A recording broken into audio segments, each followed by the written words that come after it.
Hey, what up, what up, what up, what up, what up? Hey. What's up, Twitch? What's up, YouTube? What's up, everybody? This is Jason Dutch. And more importantly, my new co-host. Introduce yourself to the people. Hey, I'm Lindsay. I go by the handle Socialistly Awkward on TikTok, Twitter, all my socials. So, yeah, it's good to be here. It's good to have you. I'm super excited to get this started up for our late night Friday night hang or Friday? Yeah, Fuck. I don't know what day it is. it is It's fucking Friday. Friday. It is Friday. Friday all day. Yep. Till Uh midnight. yes, it is. And then it would be Saturday. See how Still the smart I am? weekend. I'm so smart. You got those days down. Yes, we do. So here we are. Left angle back again. We're gonna make there's gonna be some changes coming in the intro. We're gonna have some equipment upgrades and stuff like that coming down the road, but we want to get rock and rolling a couple weeks ago actually, but Lindsay had some stuff going on, I had some stuff going on.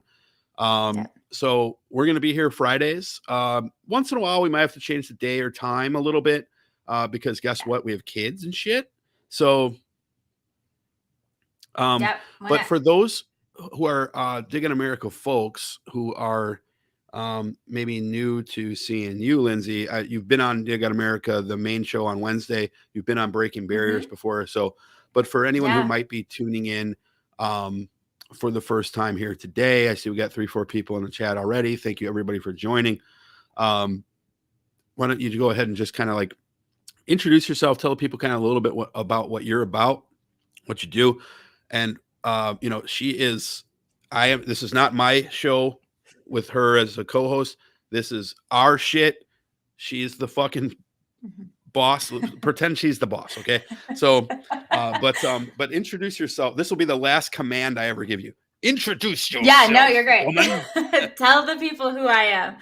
Yes. So I live in Idaho, and a lot of my content is primarily Idaho based. We have a lot of far right extremism, Christian nationalism, stuff like that, popping up and becoming part of our government and really widespread in our state.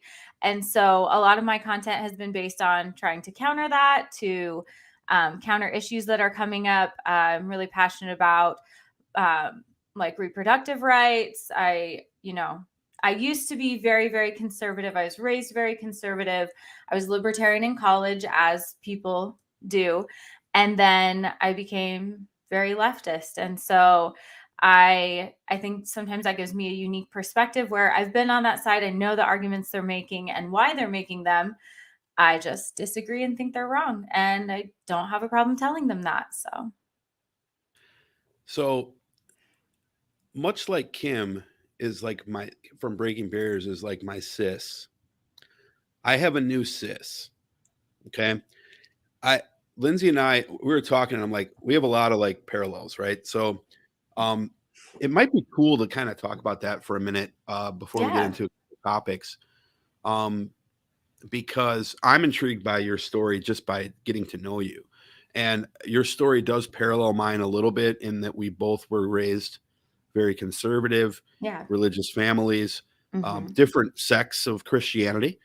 But like that might be a kind of a cool way to kind of talk about that. Hey, Vic. Hey, Lamar. What's up in the chat? JD, what's up, brother? Thanks for joining. Share the show if you guys can. So what's your story with like coming up in a, like, first of all, here's what I want to know first. When you started to shift your political ideology, what was like your approximate age?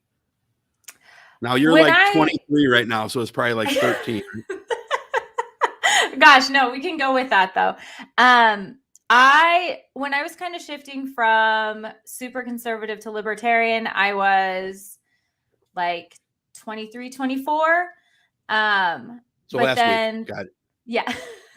But the major shift to being more leftist happened in 2015. So like late 20s. Like really? 28. Yeah. It was 2015. So that's when I did it. Hey. I didn't know that we shifted at the same time. Yeah, hey. That was a pivotal year, I guess. So like when can but here's the one difference that I would make with myself with most conservatives at the time in 2015, because I have to that was like right around the time of the Kaepernick thing going on and the early days of Black Lives Matter and Yeah. stuff like that. Did that have anything to do with your shift? Because I never had a problem with anything with like Black Lives Matter, even though I was still like very conservative and very like pro, anti-Obama and stuff like that. Um, I voted for Obama in '08, and that was the first time I'd ever voted for a Republican. I started voting in '92. Or I'm sorry, that was the first time I ever voted for a Democrat, and I voted in '90. I Mm. started voting in '92. Yeah. But then, like in 2012, I voted for Romney. Um, but then in 2015, like that's really where the shift started. Was Trump coming down the elevator and like all of the the stuff that had happened like a year, I think it was before, with like Ferguson and Michael Brown and stuff like Yeah. that, and Hmm. seeing all of the backlash from people that I thought were not racist. Oh, yeah. No, Did that have anything to do with yours? Oh, absolutely. Because we were actually in Missouri. We lived in Missouri for about a year, and that was 2013 to 2014. So when all of that was going down, that's all anybody was talking about. And I also felt similarly. I was like, obviously the police actions were very racist, and just seeing like what happened at the funeral and how the family was treated, it was very clear that Black Lives Matter was right and had a point. And I was seeing things I hadn't seen before because I was raised very conservatively in Idaho. And when I started talking to people about this, people would get very defensive and say, no, like it probably wasn't racist. And I was very surprised at people's reaction also, and that they couldn't see what was happening. And so that was kind of a big shift. I mean, we were also leaving our religion. There was a lot of shifts happening, but that was really shocking to me that I remember we went to some friend's house for Easter, and we were talking about just different things that had happened. And I brought that up, not thinking it was going to be a big deal, just like, oh, wow, this has been really crazy.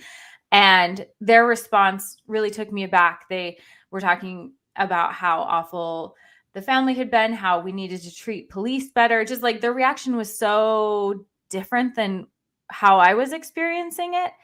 And that was a huge shift for me too, where I started to realize that maybe I'm not as conservative anymore. Maybe I don't fit in that as nicely as I thought I did.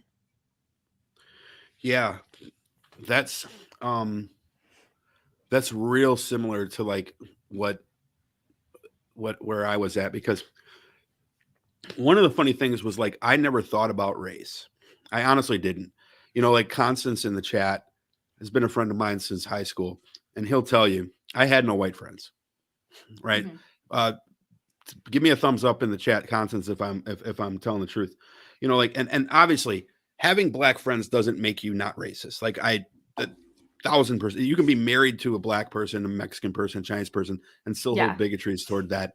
But Mm-hmm. but I had a close association with that community, and he said none. Thanks, Constance. But and I was, and like he put MC Bleach there. I was in a rap group, that sort of thing. And I was a conservative, but I was not fucking political. Like I got Okay. political about 2 weeks before the election, right? Mm-hmm. And I just figured that, hey, if my parents believe that this person's better, they must be better because my parents are good people, right? Yeah. And I Yeah. maintain the fact that my parents are good people, even though they have ridiculous like my parents are borderline QAnon. Mm-hmm. Um, and they're in this like evangelical arm of QAnon. Oh, Um, yeah. so it's slightly less, but also in other ways slightly more damaging. Mm-hmm. Not as much with the violence, but with the rhetoric, um, Yeah. and which of course can lead to violence. But like I was always like cool with the black community, so I had been pulled over with black people many times, and I always knew I'm a dude talking, okay, Mm-hmm. because I've seen what happened where they get searched, I don't. So it's like it was no secret to me that the bias was there. And when I saw what was going on with, I've there's been so many of these that I forget which is which. I think it was probably Micah Brown, and obviously Trayvon Martin before. Yeah. Um, I mean, in the beginning, I was kind of like, well, Trayvon Martin punched the guy first, even though he was being an asshole. Because I've always lived by the old motto that the first one to punch starts the fight. And I can antagonize you all day, but taking it to a different level if you punch, right? Yeah. So, but so I was kind of like, at the time, I didn't include the Trayvon Martin one with the rest, but even even with that being the case, when I brought up some of these like cases to friends of mine within conservative circles, I was just really astonished as to like, oh yeah, but it was like, yeah, but what happened before? But why the interaction? The Yeah. police were called Oh for a yeah. reason. Yeah, Yeah, so much of that. So much of that. exactly. And like, I was like, dude, what aren't you getting? Um, and then, but policy wise, so like socially, I would probably say I was always I was kind of socially liberal. Mhm. Um, like I was never against like universal health care or anything like that. I was like, fuck, they're gonna give me free health care. What the fuck do I care? Right. Like, Yeah. Yeah. I think most, and at the time I was younger. So I was like, yeah, sure. I'll take universal health care. I don't like the fact that I have to pay $400 out of my check every 2 weeks. I'm down with that. Right. Yeah. Um, but, but then what ended up happening in my case was I started to realize that when with the Bernie Sanders campaign, that how absolutely the amount of vitriol that was coming from just people in the center towards that campaign. Yeah. And I assumed that these people were conservatives at the time, but they were mostly like right-wing Democrats, left-wing conservatives, this weird Yeah. mix. And it's so Bernie, and I have issues with Bernie on a lot of issues, but he's the one who kind of brought me in and showed me the light on a lot of these topics, where I eventually said, okay, let me do the research on my own. Um, and then Trump, right? So Yeah. when Trump came down the elevator, I was like, there is no fucking way that I'm voting for fucking this guy. Yeah. But I was still in the place where I was like, there's no fucking way I'm voting for Hillary either. Right. Because that was where I was at the time. And there was a Yeah. lot of people in the progressive move, not and let me withdraw that statement. There was a lot of people in the Bernie movement that were Republicans Yeah. along with the progressives, but not progressives, Yeah. right? Um, and progressives, of course, get blamed for having those being part of us, which Yeah. they weren't. I did a Of video on course. this. Yeah. Yeah. So Yeah. so like was there any similarities with that, or was it a little different with your migration? Um, I think it was a little different, honestly, because we had just had a faith crisis. And so leaving Mormonism, like your entire worldview crumbles. Like you you are given this like structure of Mormonism and you build your whole life around it. And so once that had been pulled away, you just like collapse. You're just like a blob.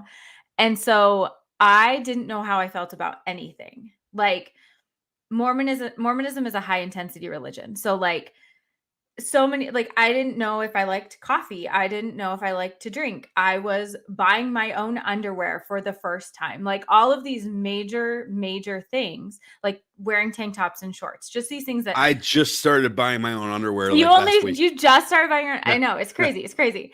And so all of these huge life choices. And so politics was something I'd always been interested in politics my whole life. Like grew up listening to AM radio with my dad because he was in construction and talking about politics at the dinner table. Like we did that all the time. That was my whole childhood. And so I had like every other aspect of my life. I didn't know who I was or how I felt about anything. And so I was so scared to look at politics because I knew that was going to be different. And I was so scared that I wouldn't recognize myself. And so a lot of the primary season, I just like pulled back. I liked Bernie.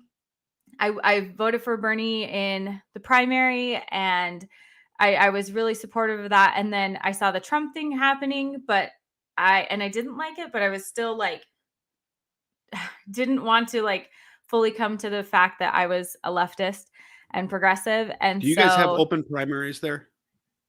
no, well, the Republican primary is closed. And so you have to be a Republican to vote in the Republican primary.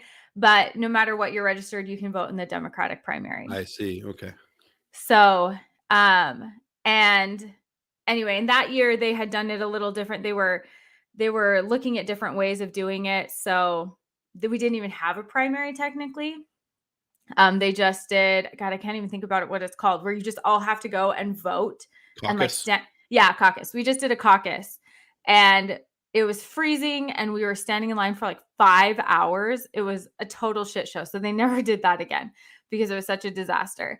And I just remember there were thousands of people, like the gym, the area where it was, the arena was full of people for Bernie, and there was like 50 like 60-year-olds ready to vote for Hillary or caucus for Hillary. And I was like, Hillary's going to lose. Like, if it's Hillary, we're fucked, which it ended up being. And we were But fucked. and we were fucked. And so finally by the general, I kind of like got my shit together and was like, okay, I'm a leftist. This is just like how it is. And we have to stop Trump. But it was Hillary. And so here we are on the worst possible timeline. So your hubs, Yeah. same progression? Yeah. Really similar. Okay. It took him a little while to get more leftist. I had to convince him more, but we got there. So Yes. Okay. Like, see, because my wife has maintained her conservatism. So that's an interesting piece of it that maybe we'll talk about someday. But like, so one kind of last thing on this. So like, it's for me, like, and I say this all the time. I don't like consider myself to be like a leftist, just like in the morning, like as I'm drinking my coffee. But like but I just feel like the Overton window in this country is so ridiculously shifted to the right. Oh yeah. And in favor of things like capitalism and stuff like that. And I'm not really a socialist per se, because I'm not particularly convinced about socialism, from people who are economists, who are very, very far left economists, and their doubts about it kind of bleed over into me. But like capitalism is like cancer with cancer, it's and like, so is it, for you, is it like, do you think it's more of like an Overton window thing? Do you think of yourself as being like radical, or do you think of yourself as just being common? Hey, I'm common sense and the world's fucked up. I don't think of myself as radical, but I do think I am more leftist, but I think probably in Europe I'd be normal, but I'm here, Yeah. so it's radical. Like, so like I definitely fall more like near Bernie with democratic socialism. In most things, but not all things. But I think, yeah, if you like dropped me in Norway, they'd probably like, I don't know, you're kind of moderate. Like, I just think here I probably Lindsay the am. fascist Yeah. in Norway. They probably would. They'd be like, Yeah. you're kind of right wing, you scare us. Yeah. Yeah. So Don't invite her to the party. I know, I would say, but just like in this country and then in Idaho, I am radical just compared to my In surroundings. Idaho, you're Lenin. I mean, come on. You're fucking Oh, Lenin yeah. in Idaho. Absolutely. So I think I'm definitely leftist, but I don't think I'm radical. I think I'm probably pretty average for most of the world. Just where I happen to be, I'm probably considered pretty radical. I gotcha. So I agree with that. To those in the chat, I see we have some new people in the chat, but I don't see you typing. Say hello. Lindsay would Yeah, love hey. to talk to you. Yeah, I know you don't want absolutely. to talk Ask to me any me. questions. I know you don't want to talk to me. Like, this is very obvious that you don't want to talk to me. We can, if you want to, we can just go. We can Oh do my that. God, Okay, stop. we can do that if you want. All right. But say hello. We'd love to meet new folks here. So again, you're looking at the first episode of the revamped Woo. Left Angle. On this show, we're going to do a lot of different shit. So Yeah. sometimes we're going to watch conservative videos and laugh at them. Um, Sometimes we're going to look at news stories and talk and give you the left angle on those stories. Yeah. Some days we're just going to talk about shit that's going on. Sometimes we might just talk shit. And some days, probably most days, it'll be a combination of those Yeah. Probably things. all of that. We'll have a guest on maybe once in a while, but this isn't really a guest show. So we have other shows for guest shows, but that's not to say we can't have a guest. Yeah, You know no, what we I could. mean? Yeah, We're flexible. but this is kind of like just a space for us. So if you're first time here, we'd love you to follow. If you have the means to subscribe, do so once you know you like us, right? Like all that money just goes towards buying people mics and cameras and shit. So we're a newer channel, so we're just trying to get up there and grow. If it's your first time watching Dig on America, this is a network, not a traditional Twitch channel. So we have at the moment 4 shows. We're going to have 5 or 6 at some point in time. With a lot of them with the same people doing different stuff. On Wednesday we do Leftist Late Night, which is really late, hence the name. It is It's it really is late. 7:30 p.m. Pacific. What's 10:30 Eastern, right? And then on Sundays we have the amazing Lauren Hubbard and Brent Henrik, who are both former candidates, who do a political candidate interview show. They interview mostly progressive candidates. In fact, on the 9th of October, they have Dr. Chris Jones, who's running for governor of Arkansas, who's going to be on the show with Lauren and Brent. A lot of you know Brent from running for Congress against Devin Nunes, and Brent for running in Washington. They're both really big on Twitter and stuff like that. So, and then on Thursdays, we have Breaking Barriers. And then the awesome attorney Anna will be launching her show in the next probably 3 weeks or so, but she's working on a case right now, so it's delayed. So, and then I was thinking, and I have a feeling you got all 3 of you are going to say yes, but like I'm thinking like once every couple months, you guys got to do like a girls' night. Like Absolutely. the 3 of you, Kim and Anna, and just do like a girls' night, like once every couple months, whenever you guys get time. And obviously, without the weird guys here, you'll have millions of people on the show. But We'll that's see. something. But so Lindsay, yeah, let's get into the meat here. Let's do it. You are a TikToker. Yes, that's your brand. You're actually a very, very popular TikToker with a lot of followers. I have 4. You have That's a really couple good. more than I do. A few, Yes. just like a little bit. Yeah. But you are such a popular TikToker that the right wing recently decided to troll you. Tell us what happened. So there's a group called the Idaho Freedom Foundation, Dark Money PAC.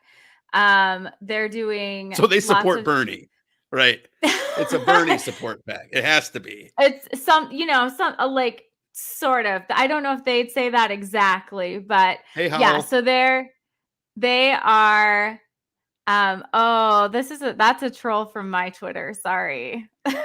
Oh, fuck him then. I just saw the name pop up. Yeah, no. Hey, you know what?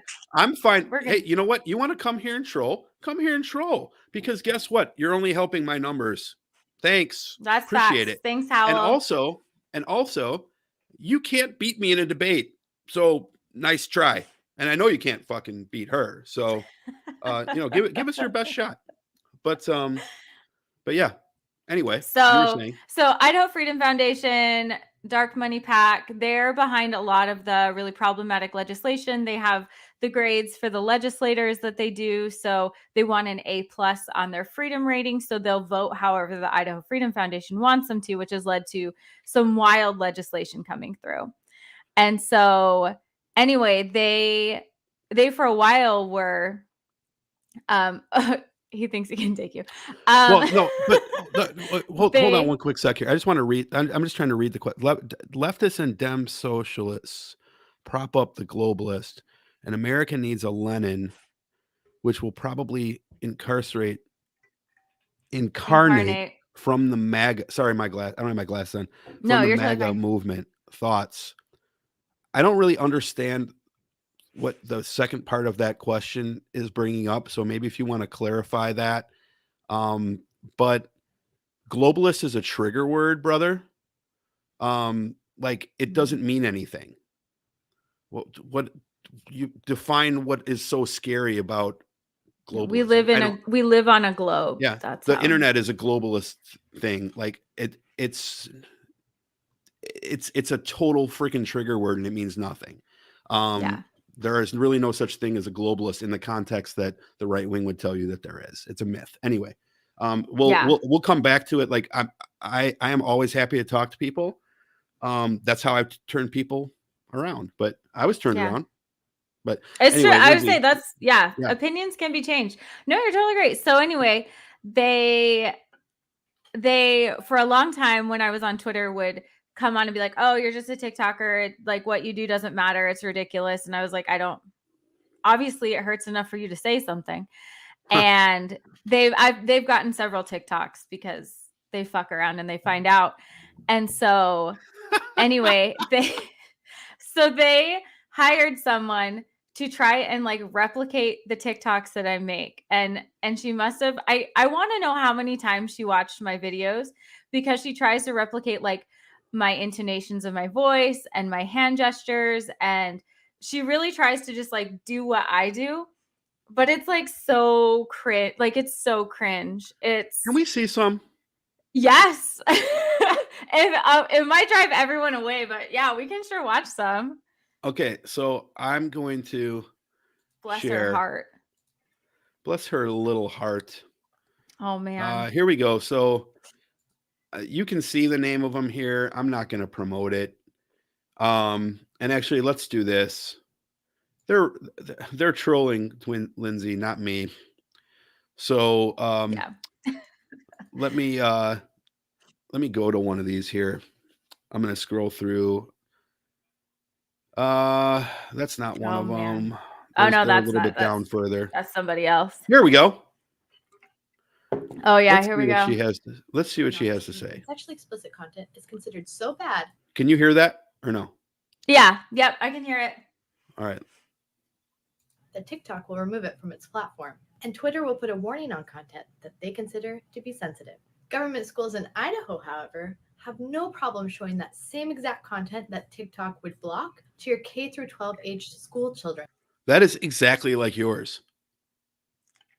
Oh, I know. She's trying, except for like boring and stupid. But yes, it's like she's trying to do exactly what I was trying to do, which is wild.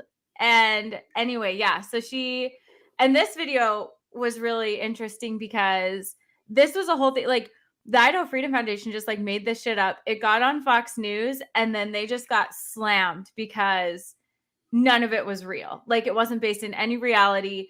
They just completely made it up. And anyway, so she made a bunch of TikToks about it because she didn't do her research. And I guess they've got a lot of tweets here about Pride, which they love. Oh yeah, they love to troll Pride weekend. Really bent out of shape about Pride. What is it? Or they secretly love it.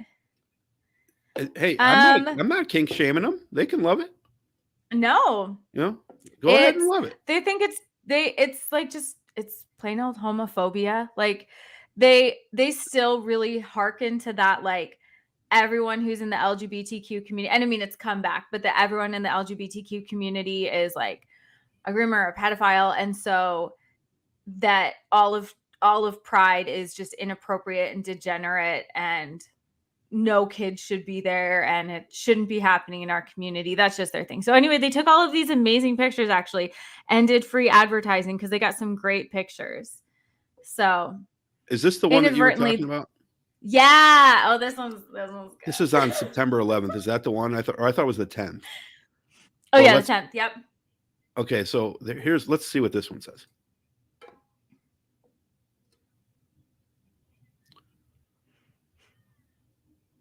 Can you still see that or no? It's not sharing the right. I can see it.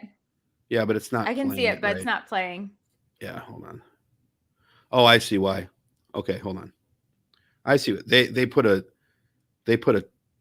messed up their own tweet, which is why it's not. I mean, that's which is why it's not working right. So let's do it this way.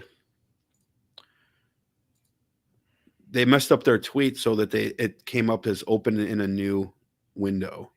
Which, like, why would you do that? That's really stupid. Well, we're gonna blame their comms guy for that, and that would be par for the course for him. Yeah, let me make sure I'm sharing my. Yep, I didn't share the audio. See, when I tell you, I always forget to do that. See, now you get to though. You can share. See, second time's a charm. All right, here we go. Last week, Idaho lawmakers could have provided $1 billion in tax relief to Idahoans just in time. Oh, she's so cute. Oh, God. Stephen Harris of Meridian and Jim Rice of Caldwell blocked it. That's right. During a special session, Idaho's lawmakers could have passed a bill to completely wipe out Idaho's property tax bill for the month of December. But Harris and Rice wouldn't let the bill be heard during the special session. Why? They had nothing to fear from voters. Rice lost an election, and Harris retired in order to avoid losing an election. Despite receiving lots of emails from voters begging for property tax relief, Rice and Harris stuck their fingers in their ears and passed a bill that Governor Little wanted. Oh, look at how clever she is. I know. I wonder who else has done that. God. I haven't done that because I was going to say, thank God. She's caressing his eyeball. Oh my God. I saw this. I was at work. I screamed out loud. I was like, oh my God. And that bill provided nothing in property tax relief. Last week, Idaho lawmakers could have. Okay, they hate her because they hate her because they let her post that and they weren't like, oh, I don't know. I do it a little differently. I'm going to find the one. Thank you, Constance. Yes, imitation is the sincerest form of flattery. So okay, this is the one that you said was your fave. We'll play one more of these. Dun dun dun dun. All right, here we go. Yeah, she had some good ones. Is this the one you were talking about? September 10th. Oh yeah, this. Oh yeah, this one. Wait. Here we go. Is this the right one? I can't remember. Well, if not, we'll play two. Oh yeah, yeah. This is the one. Let's make sure. Yeah, it's loud enough. Holmes is a KTVB propagandist for Idaho's leading news station. As anchor of his primetime. Did you? She gave the people's eyebrow. And her little. I'm gonna have to incorporate that now. You should troll her back. No, don't. Never acknowledge the trolls. God, no. Show, no. The 208. Holmes decides what is newsworthy and what isn't. A look at his Twitter feed shows just how impaired his judgment is. Over the past 24 hours, as normal Idahoans have fought against the perversion of youngsters at Boise's Filth Fest. Pride Fest. Holmes is okay, so actually right there, I made a video that basically was laughing at how ridiculous this is, but I purposely put that part in there because I knew that it would tick off a lot of really, really, like, I'm a moderately sized TikTok channel creator, and there are some like almost 1 million followers. And I knew that would piss them off so much. And it did. And they like jumped on it immediately and were trolling their channel and were trolling her channel and like got the video shadow banned. And there were like totally ratioed with the comments, like 6 likes and like 100 comments telling her she's awful. It was really, really well done. So good for her. RIP their channel. This is her 600th view. Unfortunately, we're putting her over the 600 mark. Good target. Oh. Rep. Tammy Nichols. Nichols seemingly made a typo in a tweet, and Holmes was all over it. What wasn't Holmes all over on? Oh yeah, like conservatives don't do that all the time. I mean, and the typo was, she's a representative who's running for Senate. She's terrible. Anyway, she pals around with Proud Boys openly. And so one company, a bank called Zions Bank, said that they were pulling support from Pride. She didn't read the message or something, and she said, I'm going to be closing all my accounts. So everyone was teasing her because she didn't read what was happening. She just knee-jerk reaction and was like, I'm pulling my support. Anyway, so Brian Holmes brought it up, which was hilarious. And everybody on the right was like, oh, like, of course you guys would go after. Of course we go after that. What are you guys talking about? Like, she should read before she comments. If you're going to do dumb shit, we're going to call you out. You know, it takes so much effort to put in work, though. Why would I want to do that? Mm-hmm. Twitter, when you can just like foment anger. Boys as young as 11 would prance around in sexually provocative clothes in front of adults. Holmes showed zero outrage over kids' drag time on Twitter, but he did find time to mock a Republican lawmaker's tweets and retweet this, as if to say children performing in drag out in the open for adults isn't morally wrong and contemptible, which is pretty much all you need to know about Holmes and his ability to be credible and objective. Yeah, and I don't see anything. They always. Go ahead. Oh, I was gonna say, like, it's always the dumbest shit. Well, like the Idaho Freedom Foundation particularly hates Brian Holmes, so of course they made a video. One of their only TikToks is about Brian. So yeah, it was just, and it's just stupid. They're painful to listen to. You know, but Constance is right. Imitation is the best form of flattery, and it's so amazing because like they even do like you do. I'm not a big TikToker, so I don't know if this is a thing on TikTok, but like you were the first TikTok person that I ever watched who did like the picture in picture where it was like from your waist up. I had never seen that before, and they did it like that, like exactly the same. Now I don't know if that's a thing, and maybe I just don't watch enough TikTok. But some people do it, but it is something I do. This is new, right? So, and but the mannerisms, like she's totally going after with like the smart assness. You can go check out her Twitter or her TikTok, Lindsay's TikTok, Socially Awkward. You know, I'm not going to show it here. You need to go do the research. Do your own research. Yeah. Come to TikTok because I've been like shadow banned for weeks. So if you could come help get me views there, that would be amazing. So yeah. We'll take whatever it takes. Thank you, Hal, for clarifying your question. So now I see what you're kind of trying to say here. But here's the problem. You're buying into, so I'm going to read this comment for those who are maybe on YouTube. Globalism manifest through the American elites, NATO, WEF, etc. It's even more obvious now to see what the West's lust for global hegemony. I'm not familiar with that word. Is that a new hegemony? Word like everything being the same. Yeah. Was he trying to write homogeny? No, hegemony is a word. Oh, okay. We need to find ground that we can all stand on as the populace of the world and come together to form the proletariat dictatorship. So, again, you're using a caricature. What you're doing here is you're using a caricature of the left based on propaganda. First of all, the idea that Joe Biden is a globalist or a populist is super outrageous. He's like an inch away from Joe Manchin, who himself is an inch and a half away from Mitch McConnell. Populism is one thing, right? Like populism, I can understand that people are drawn to populist movements. I was drawn to a populist movement. It's something that, you know, it happens. Trump was a populist. Bernie Sanders was a populist, but all populism is not equal, right? No. Like you can be a populist over crazy shit. I can be a populist over Pokemon. You know, it's not all founded in the same principles and values. Like, right. It's like authoritarianism in a way. Like people think authoritarianism is like this left wing thing. Authoritarianism doesn't matter if you're left or right. Mhm. You can be an asshole regardless of which side of the political spectrum that you care to stand on.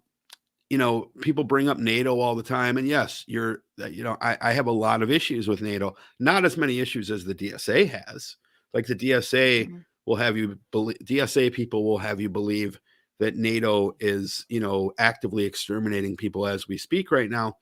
I don't see evidence for that, but I certainly believe that NATO has been a, um, a tool of imperialism, right? And trying Yeah. to, uh, you know, they're promoting peace, but they have a separate Western political agenda.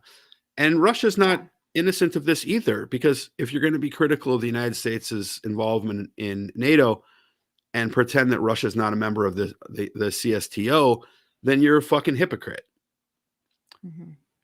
So because Russia is really the only member that matters of the CSTO. It's there as a Russian propaganda arm. Um, the but there is no movement for globalism. There isn't one. Not in the one world government context that like a lot of biblical people will talk about. As far as like people advocating for there being one currency, one government. Now, there are more people who believe in one currency than there is in one government.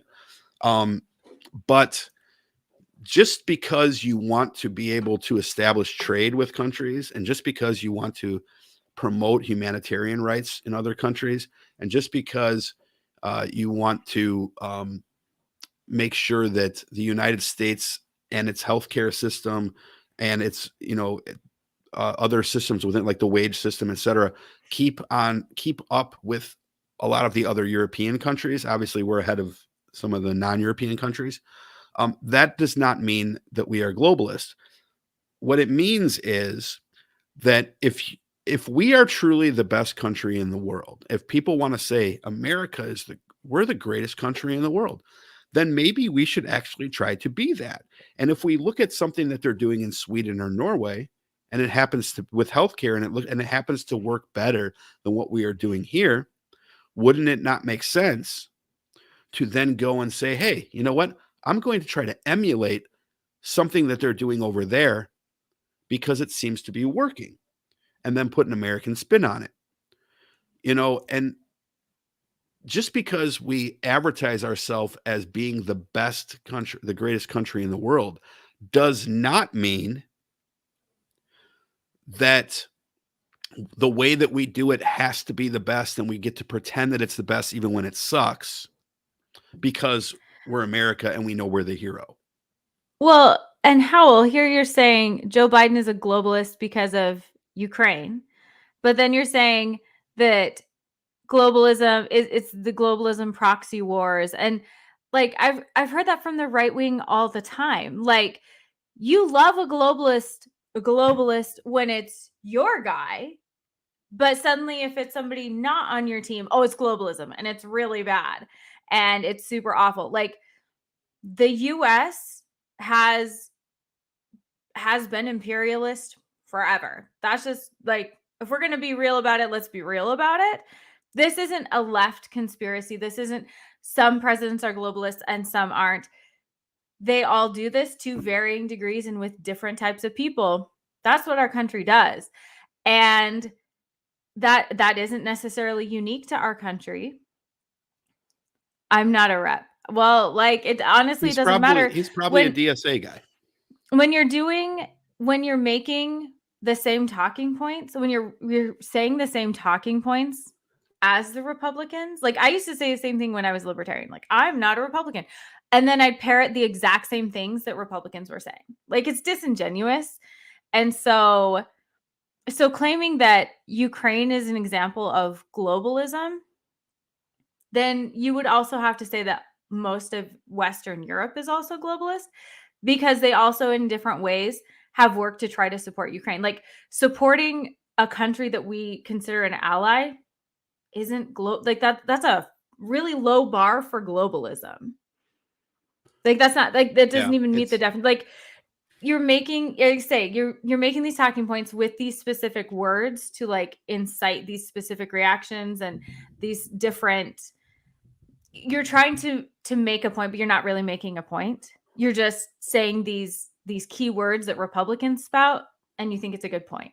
It's not like it doesn't work. I would bet dollars to donuts that 3 months ago, brother, you were talking about the Nazis in Ukraine. I can almost guarantee if I went through your feed, I'd find there's Nazis in Ukraine. And now you're shifting your argument because that was the argument then and this is the argument now. So, you know, first of all, the first thing I would suggest is take the word globalism out of your vocabulary. Yeah. Because again, it's a right-wing trigger word. So if you're not a Republican, stop using their trigger words. Come up with something of your own. Yeah. It doesn't mean what you think it means. To quote the Princess Bride, I don't think that word means what you think it means. But there are some places where, you know, I'm at the core, I might agree with you. You know, free trade isn't globalism. You're right. Proxy wars, though, are also not necessarily globalism, because a proxy war is the opposite of that. It is capitalism. It is trying almost all of the proxy wars that we fight in the United States.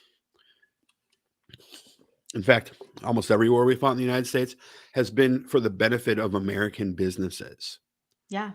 So when you are trying to propagate capitalism, you cannot at the same time be trying to propagate globalism. The two don't mix because globalism implies a central arm of power that controls the world. Yeah. Capitalism implies multiple companies doing the same thing.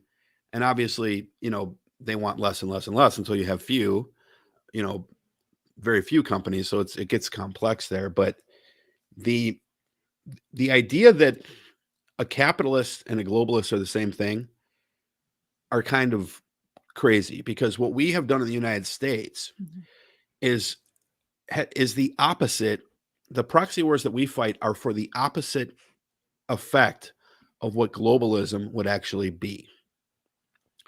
When we went into, for example, the Western interference in Venezuela, in Colombia, in Saudi Arabia, in Iran, they have all been to strip those countries of their own natural resources and make a couple people there rich, who are our allies, and take natural resources at a low price from them and give them to us so that us, America, are the main beneficiary of that.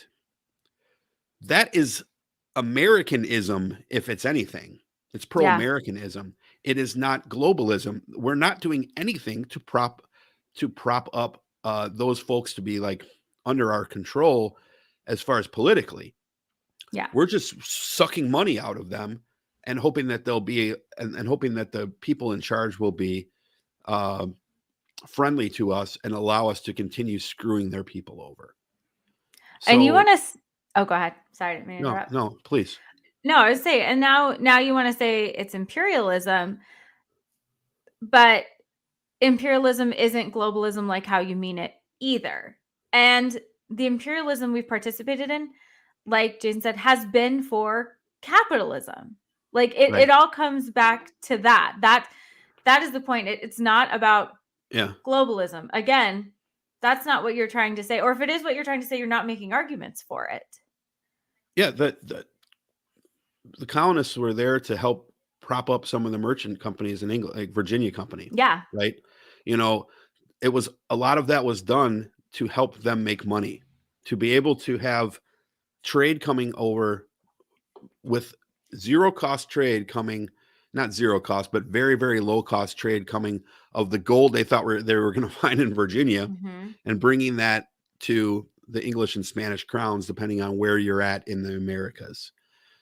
because the Yeah. Spanish obviously did this in, the Bahamas, and the French were in the Bahamas as well a little bit, and the Spanish were down in Latin America, and the British up a little bit further north. But they all had the same goals of propping up the crown, getting money for the independent companies that they had there that were then funneling money to the crown.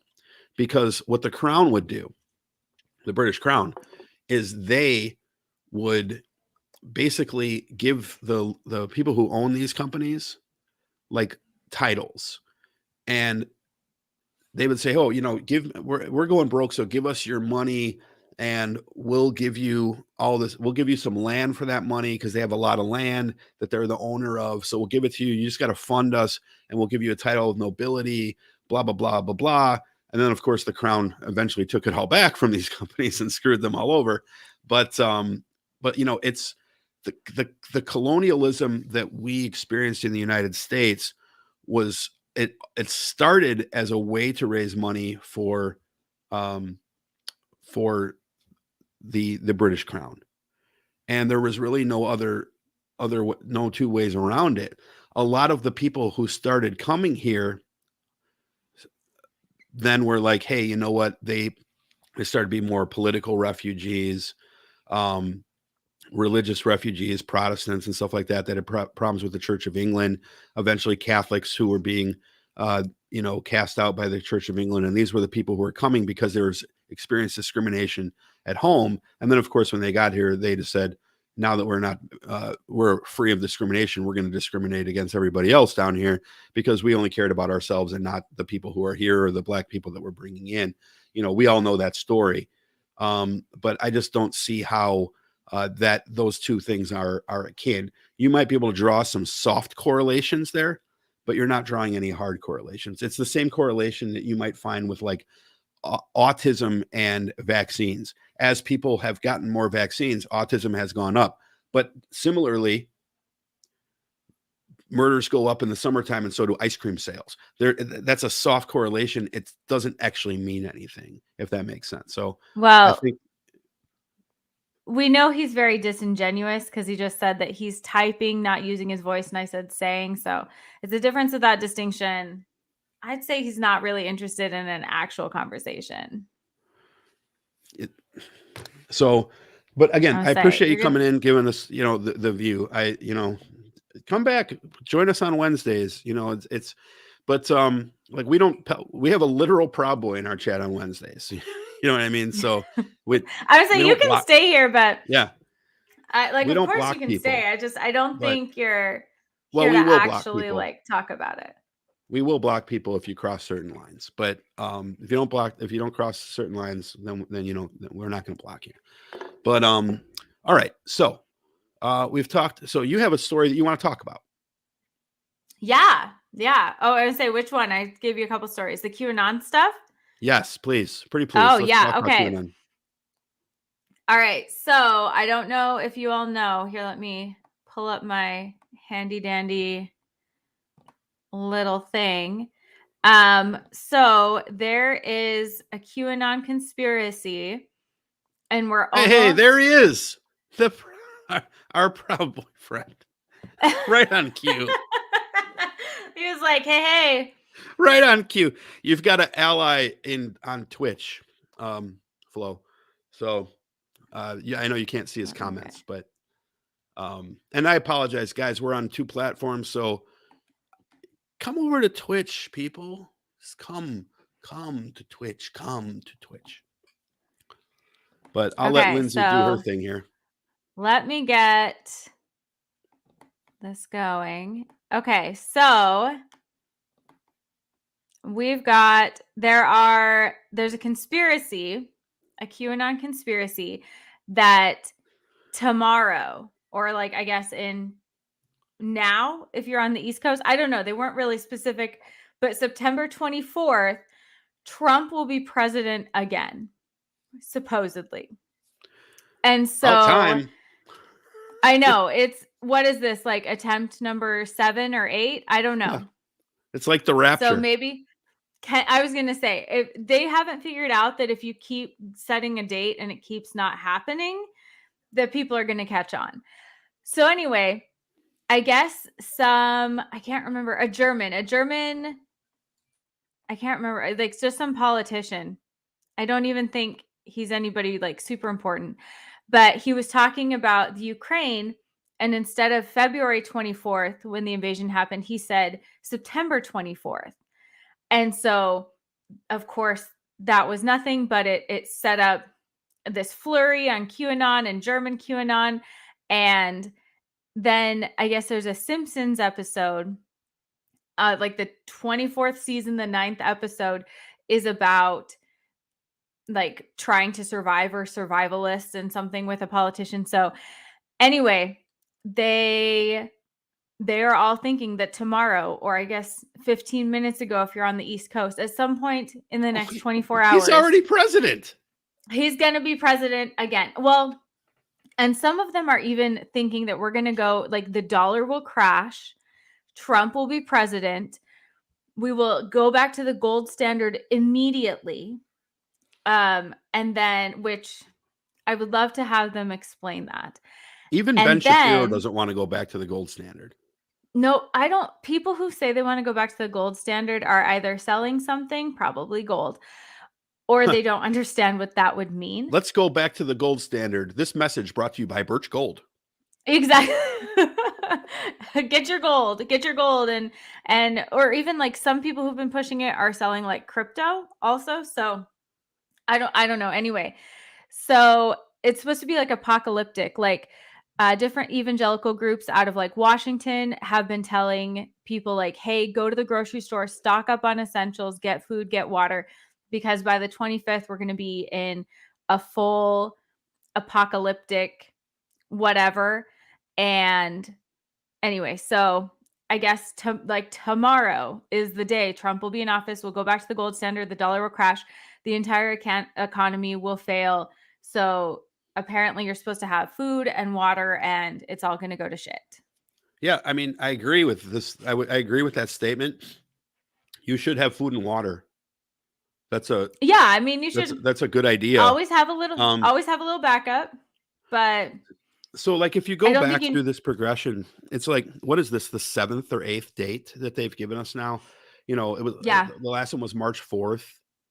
There was like 6 of them in 2021 that Victory Channel and Kat Kerr and Sid Roth and, you know, and those guys aren't particularly QAnon, but they sign on to the same stuff. And then you have this conflicting narrative, Lindsay, that that he's still in charge. Yes. Trump, right? And it's like, and that Biden's like a deep fake or something. Yeah, well, it's great to know that Trump was to blame for Afghanistan. Thank you for taking that off of my plate. I appreciate that. Yeah. You know, that's what I always don't get is that, like, if it's actually Trump and Biden's a deep fake, why don't they like the things that Biden does? Because isn't Biden Trump? Right. Like, I don't understand why they're fighting him so hard. Shouldn't they love Biden then, if it's actually just Trump? It's at some point, and the guy, what's his name? Code Monkey? Is that the guy's name? Yeah, I think it's Code Monkey. He's like one of them. He's like running for office or something now too. Is he really? I believe so. Yeah, unless my memory is completely jacked up. God. He's like running for office or some shit. And of course he is. And like he's there's a lot of people, he swears up and down that he's not Q. Honestly, I don't care if he is, but obviously they're back over on Truth Social now. Yeah. And you had his first post like 2-3 weeks ago. I have a Truth Social account. I was over there goofing around. It's a troll account. It pretends to be a right-wing account so that people will tell me their dirty secrets. It just got a little bit too wild for me, so I don't really go in there too much. But the part of QAnon that I think is the part that is the dangerous part is the evangelical wing of it that unfortunately my folks are helping to push along. Because to that one, they buy into like all these prophecies that the other QAnon does. they're just not doing it, at least not on the surface, with like, we'll take it by force, or it's going to happen because of like this deep state takeover. They think that the deep state takeover is going to happen, but it's going to be God who's going to do it. Yeah. And they're leading people down a very, very, very disappointing path, because the God that I grew up with would not be cool with this. In fact, the God in the Bible, in the Old Testament, actually would probably be quite fine with it. But in the New Testament, kind of flies in the face against a lot of this stuff.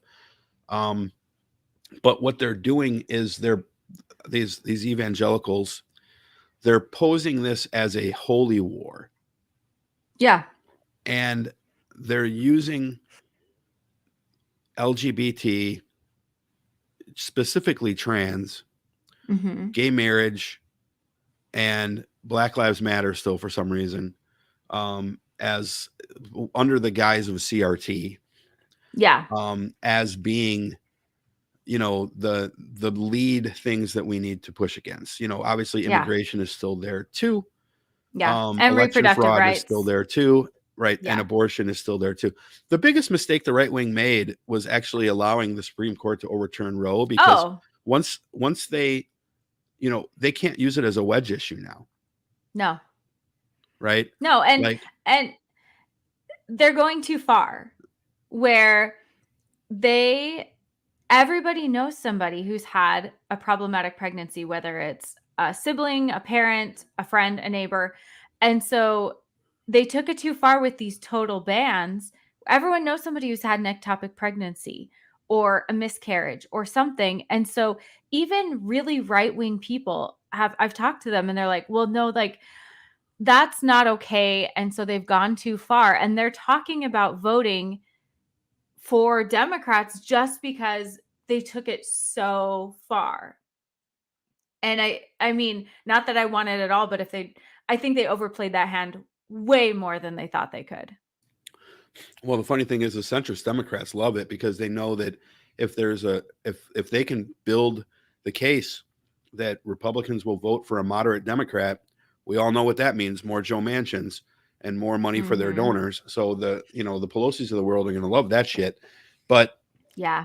But the thing that I find to be the scariest part about this, Lindsay, is that they're actually being quite tactful, as Republicans usually are. Like, Republicans are way better at strategy than Democrats are. Democrats suck asshole when it comes to strategy. And the Republican messaging. They're terrible. Like, let me be the marketing department for the Democratic Party, please. I'll do the job for free. You're just gonna have to support universal health care. That's all I want. Yeah.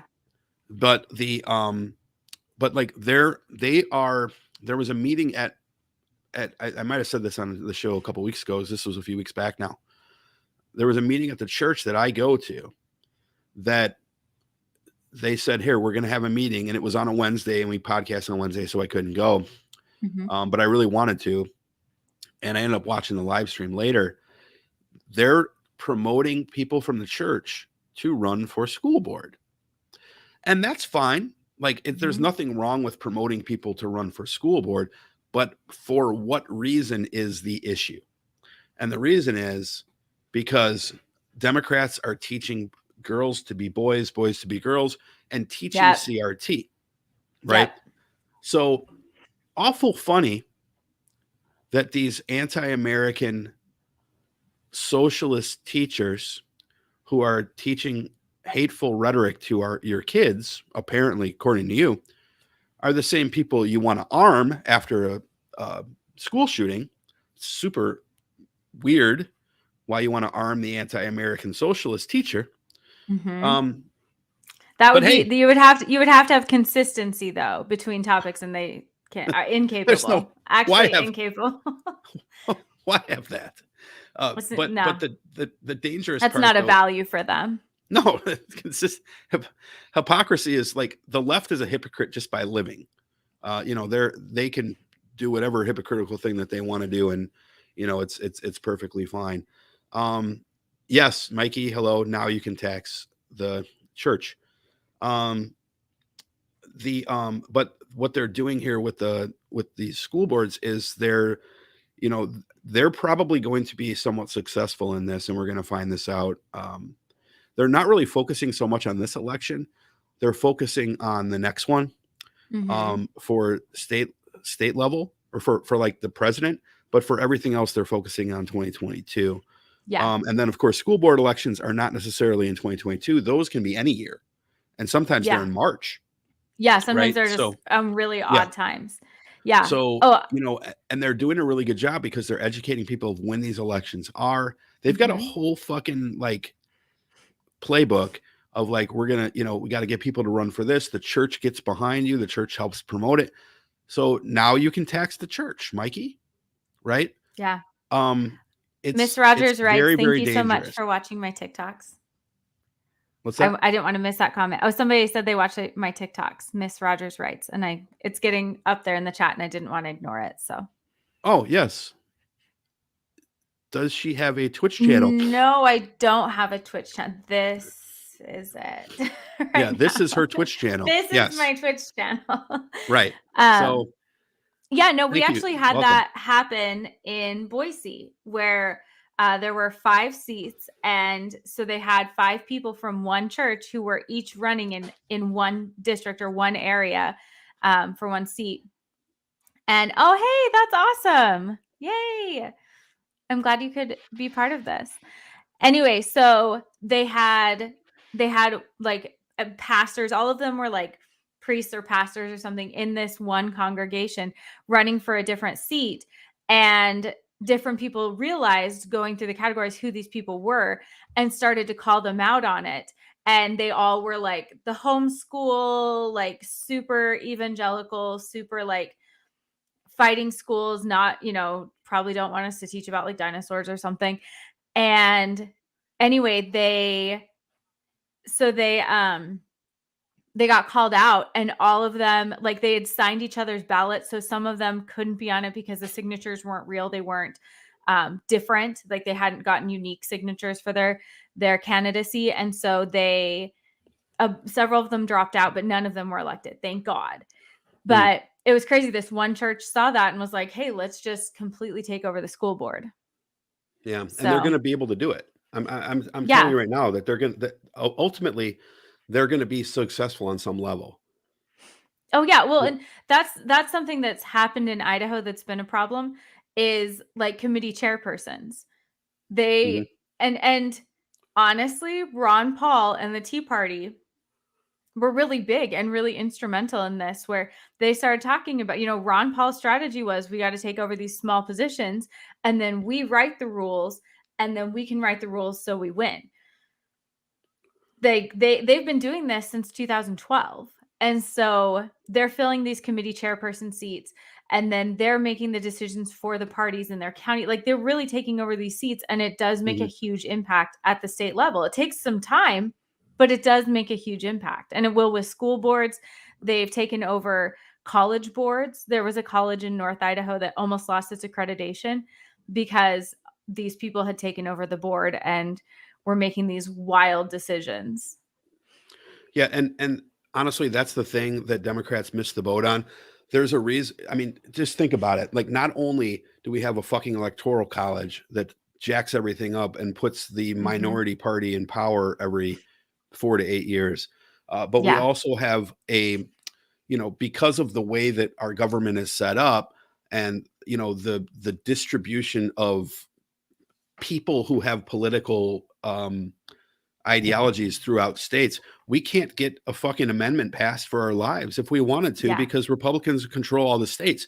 And people don't always realize this, but in order to get a constitutional amendment passed, you need 2/3 of the states. Yeah. So you can't get 2/3 of the states when 27 of them have Republican-led legislatures, because that's over 50% of the states.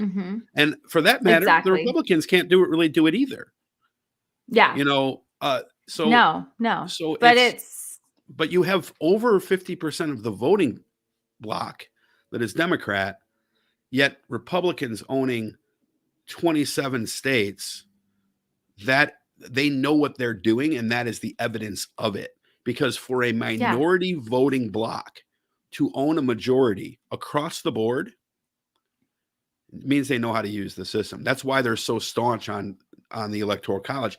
In fact, I've even heard people say that they want to abolish the Electoral College in favor of an Electoral College that votes not by state, but by county, because they know that they'd even have even more of a majority. Because a county with 9 people, all those red counties, a county with 9 people gets the same weight as LA County. Yeah, and they think that's fine. Because they always put up that stupid map where it's like, how could Joe Biden have won? And it shows like by counties the votes in the United States. And it's like, okay, but like land mass doesn't vote, people vote. And so, yes, you have this huge chunk, like Idaho is all red. That's land mass. There's nobody here. So, but it looks good. But it's good for it does look, and for people who don't like think about it past just an initial reaction, they look at that like, you're right, that makes sense. And or who don't understand the implications of that. Yeah, of course. It's like it makes sense on a very surface level if you don't know what they're saying. And that's why they post maps like that. Because for some people they're like, oh yeah, that makes sense. Yeah, and it's kind of the same. Like, again, they have this. I've heard people who are not Republicans say, yeah, but it is weird that Biden won. He didn't really have people at his rallies, and it's like Biden's a pretty bad candidate. I'm not going to tell you that he's a great campaigner, right?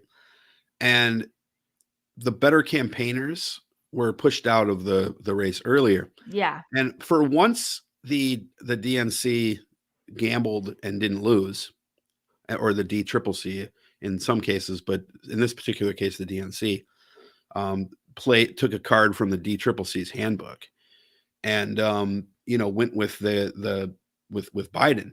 They did the same thing they did in 2016 for the most part, except without Debbie Wasserman Schultz, working behind the scenes to do it so blatantly.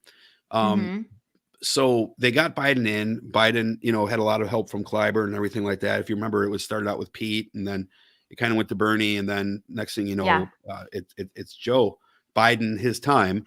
And that's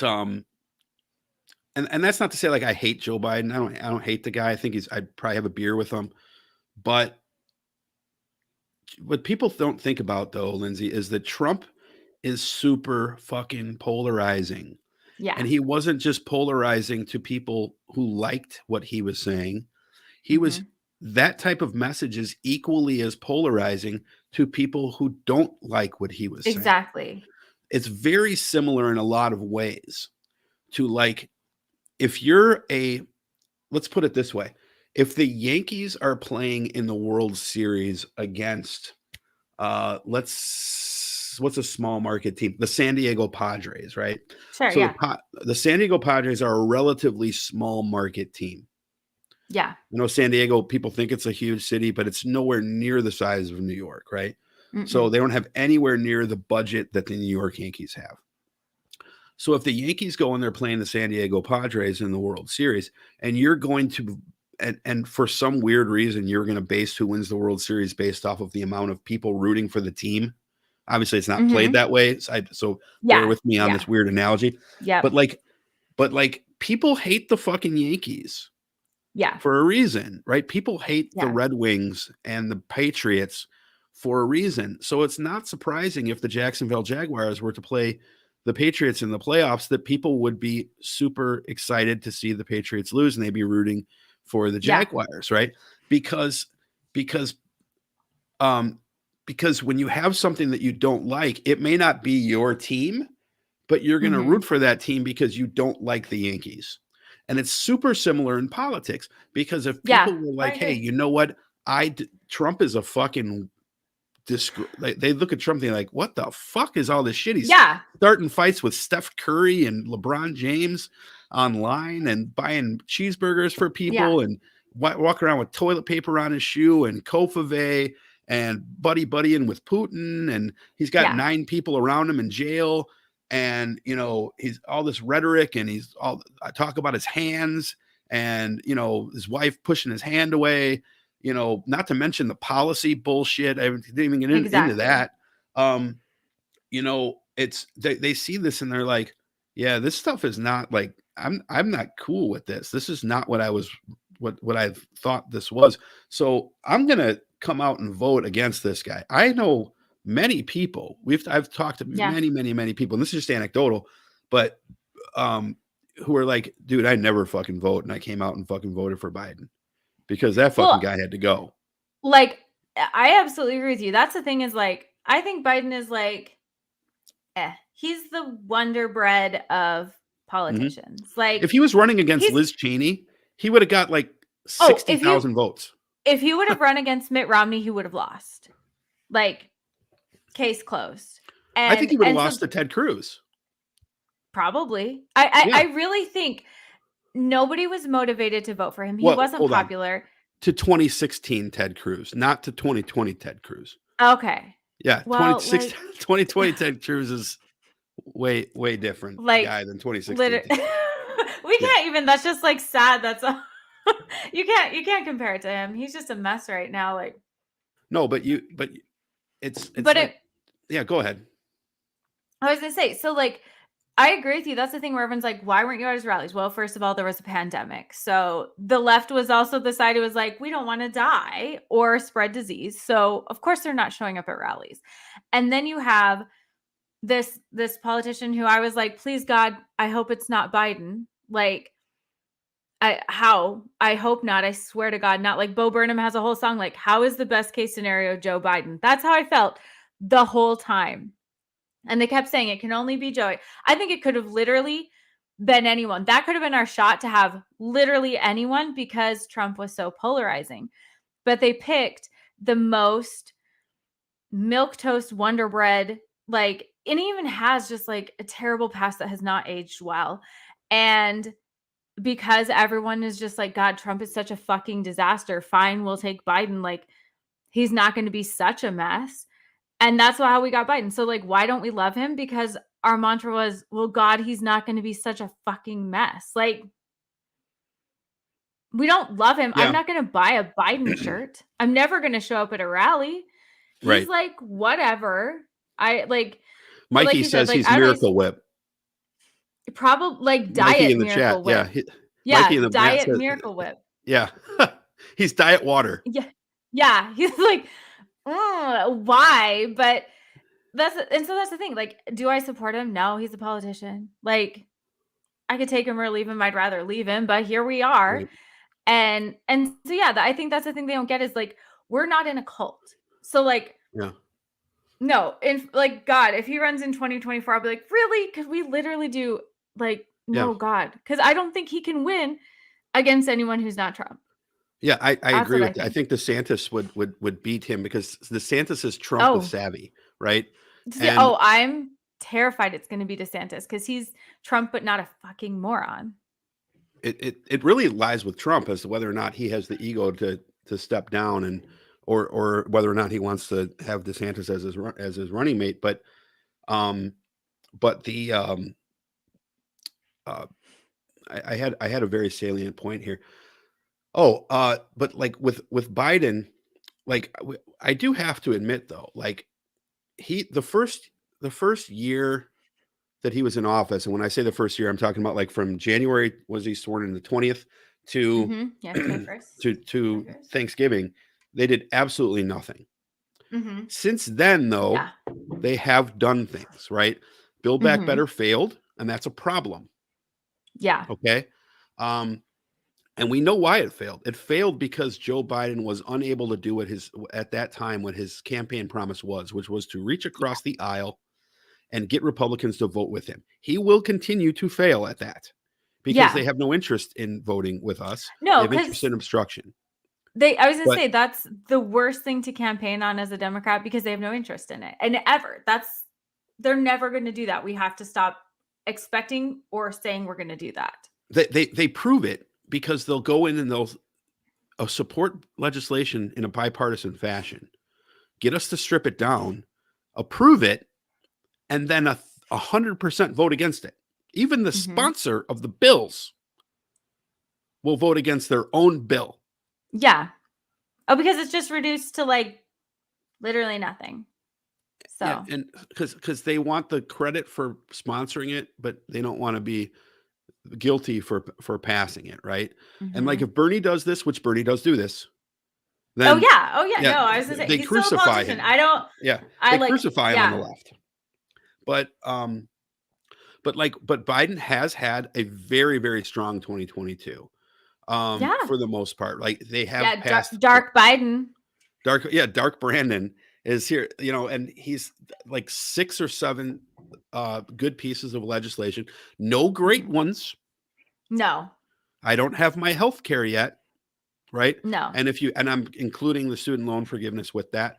So, it's you have the black eye of the Roe versus Wade, and then on the heels of that, really within like a week and a half, you had the healthcare and infrastructure bill.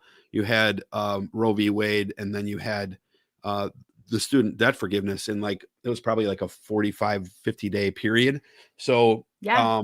I might be slightly off on the time frame there, but COVID has had this weird way of making me think things are very, very close to each other, but also years apart from each other. I'm convinced Yeah. COVID was like 40 years ago. Time So got messed up. It messed up our whole something yeah, with gravity, space-time continuum. It's a little messed up now. we'll ask Marjorie Taylor Greene. She'll tell us how it happened. It must be Jewish space lasers. yes. It's the Jewish space lasers, Ukrainian space lasers, Oh yeah, now it is. Ukrainian Jew space lasers. That is like a triple bingo. So Yeah. it's got to be that. Did you have that on your card? I didn't have it on my card, but that's Oh, on darn me it. at this point. If I don't have something on my bingo card, why didn't I? There But were see, a murder hornets Republican, at one point, so but Republicans win because no matter what the bingo card says, they won no matter what because the bingo card should have said it. yeah. Well, Or and the question was asked wrong. But we have to give credit where credit's due. I am not in a place where I would vote for Joe Biden right now in the primary. no. In the general, sure, right? But in the primary, that is the time for the parties to figure out who they want to run in the general. And I'm sick and fucking tired of people telling me that I am obligated to fucking vote for Joe Biden in the primary. I'm sick of it. No, yeah, no. Well, and I'm honestly sick to death of the party and the media because I think they work together. Like I disagree with the rights fuck yes. characterizations of journalists, but the messaging from almost day one was it can only be Biden. Bullshit. Bullshit. Nobody was excited about him. And he's diet water. Like Yeah. every other That's candidate. our new name. Diet Yeah, water. diet water. I had that's like warm also. Warm diet water. Warm diet water. Yeah. Well, our commercial is going to be like it being drunk in a very sexy way by like Seth Rogen. Oh yeah. Or Yes. Jim Carrey or something. Or not Jim Carrey, Drew Carey. Like yes, that's who would drink warm He diet spills water. a little. Drew spills Like a little like dribbles down his chin. like down, It drips on his naked chest. and we'll say it like it's got to be diet warm water. That's all there is. It's got to be that. And so I am so sick of them saying because they said that from the beginning. And that was all the messaging. We would have a debate where Biden was like absent. Like, I don't know what he was doing. He was there in his body, but not quite there. And they'd be like, we'd be talking about everyone else and they made great points or they said something really good. Or I was like, I could really get behind them. Like every single debate, there were different people. I was like, I could get behind them. And all the messaging was, well, it can only be Biden. It can only be Biden. And I'm like, yeah, like, he just stood up there and was like, right. I don't know. I liked Obama. Like, and right. they better not do it again. They better not do it again because he can't win against anybody who's not Trump, and Trump's not going to be running. Yeah, and like we have a lot of there's a lot of people on people of color, especially in the Black community, who are very, very pro Biden, right? And I understand, like I get I respect the fact that the Black community supports Biden at a very strong clip. I respect that, right? Mm-hmm. But I am not obligated to agree. Okay. Again, if he gets the nomination, I'm going to vote for him. But in the primary, there are candidates, some of whom are people of color. Give me Alan Ellison, give me Stacey Abrams, Oh give my me God, Dr. Chris Stacey Jones. Abrams. Yeah, I mean, give me Chris Can Jones, you give me Natalie imagine? James, give Mm-hmm. give me there's I can name you a lot of different people Yeah. who are far more charismatic than Joe Biden is. Uh, I'm even almost there with give me Kamala. She's tied herself a little bit more than I would like to the Biden, to the like mainstream agenda. But hell, I wouldn't even be against like a Val Deming. You know what I mean? It's like Yeah, I somebody could see who like who can do something. And it's Jamie Harrison, I mean, for that matter, like he hasn't done a particularly great job as DNC chair, but he might be somebody that you could look at. Um, it's interesting, but I think that's what the primary process is for. And that's what we need to let it play itself out. And if somebody yeah. comes out and they say, I don't like Biden because of X, Y, or Z, there we get attacked for that, Yeah. and it kind of sucks because like the only thing that I care about is getting health care and money out of politics, and then like and maybe Mm-hmm. having a few other things, a serious conversation about reparations, um, you know, uh, something Keeping being our done with the reproductive education rights. system. I think that one we don't have to worry about because that's the one area where we're allied with the center, with the center left. I don't know. I As don't. someone who lives in Idaho with an abortion ban, I'm a little worried. It's No, no, I get that, but the Biden Kamala Pelosi camp is not. They're not a problem on that. You know what I no, mean? they're not. Oh no, they're not a problem. Yeah. But I mean, I'd like them to actually do something, and I don't know that they will. So. Oh no, I see what you're saying. Yeah, yeah. Like I think they're more likely to do something on that though than they are for healthcare. And that's my opinion. Oh, 100%. I think so. Right. Absolutely. So Absolutely. like we know that Joe Biden's not going to do anything on healthcare. Miss Rogers. Yeah. So She just said she made the same face I did about reproductive rights. oh, but I mean, hey, I'm a guy, like it doesn't hit me as deeply. I get that. Like I take accountability for that. For you guys, it's a lot more personal. And I completely understand that. I just try to be an ally in that fight, right? So but I do think that that is the one place where the progressive left and the moderate left, even Manchin and Cinema, are staunchly pro-choice. Yeah. You Oh, I was know, gonna say, I think of any of those issues, that's one that we could see them come together to like get change. I just don't think they will do it quickly. And being in Idaho, I think there's going to be a fight, and so it's on well, my I should mind. say It's though, just always Henry Cuellar is a in Texas pro-life Democrat. So can't speak for everybody, no. I was going to say that's like but there's some you find out, you make some surprising bedfellows, and then you find out some people who you would think would be supportive who just super are. deeply flow state. You're a sick fuck. I swear to God, only you and me would say that joke. But yeah, it's the and for those of you who may be in the camp that it was the Bernie supporters who were to blame for 2016, you are correct. But what ends up happening is people don't say that. They say the progressives are to blame for 2016. Bernie supporters were not progressives. all of them. Like all Mm-hmm. Bernie supporters were not progressives. Most progressives were Bernie supporters, but all Bernie supporters were not progressives. It's kind of like, No. all parallelograms are not squares, right? Or isn't that how it goes? But all squares are parallelograms. You had a lot of people who were on the right, a lot of these right-wing union guys, because there's a lot of conservative guys in the unions and stuff like that who a lot of the more populist fans on the right who eventually went to Trump. But they were never Democrats to begin with. They just liked the populist message and popped over to the, so I did a video on this about 3-4 months ago. We broke it down to the fucking ridiculous.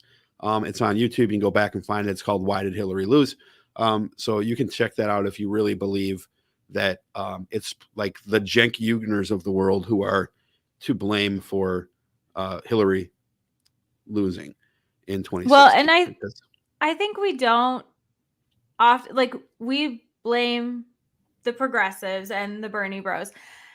And I don't think we also give enough credit to the fact that a whole cult was formed, a whole cult of personality, and that Trump people, ride or die, they were never going to vote for Hillary. Like, we had a huge block of people who all of a sudden were ride or die for Trump in this huge movement. And I don't think we always take that into consideration, that there were a lot of factors at play. It wasn't just the people who were part of the Bernie movement who left and went to Trump. Like, we blame that on the progressives. The progressives didn't end up voting for Trump. They voted for Hillary. But like you said, there were all these people in this camp. And we don't talk about how incredibly popular that cult of personality was. Like, those people were never going to vote for Hillary. Like, we could have put up almost, even I think Bernie, I don't know if Bernie could have pulled it out against Trump. Like, I don't know that he could have. He might have. I'm pretty confident that he would have won. I really am. I think that Bernie would have done, and I'm going to tell you why I think that. I think Bernie's message would have won us Pennsylvania, Michigan, and Wisconsin.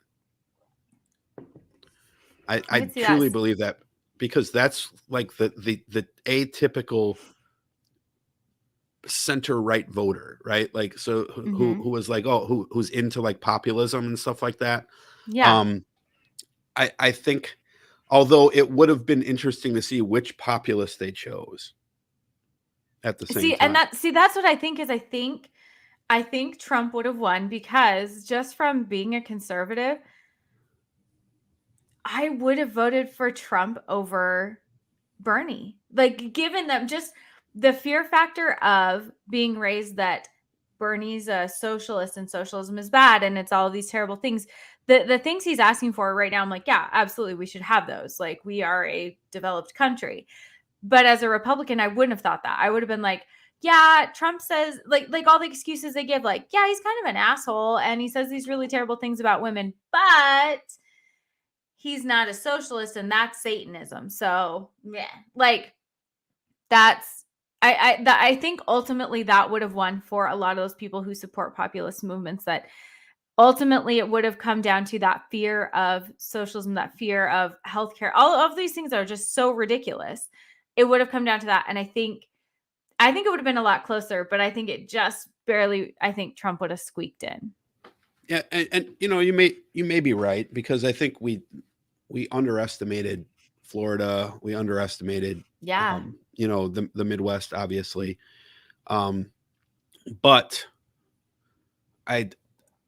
Hillary obviously didn't do a very good job in the Midwest. So, I mean, I just think Bernie would have done better. And looking at a margin of votes that some of those states went by, I would find it very hard to believe that 4,000 people in Pennsylvania wouldn't have voted for Bernie Sanders, who ended up voting for Trump, right? Like, so there's 22 or 24 or whatever it is right there.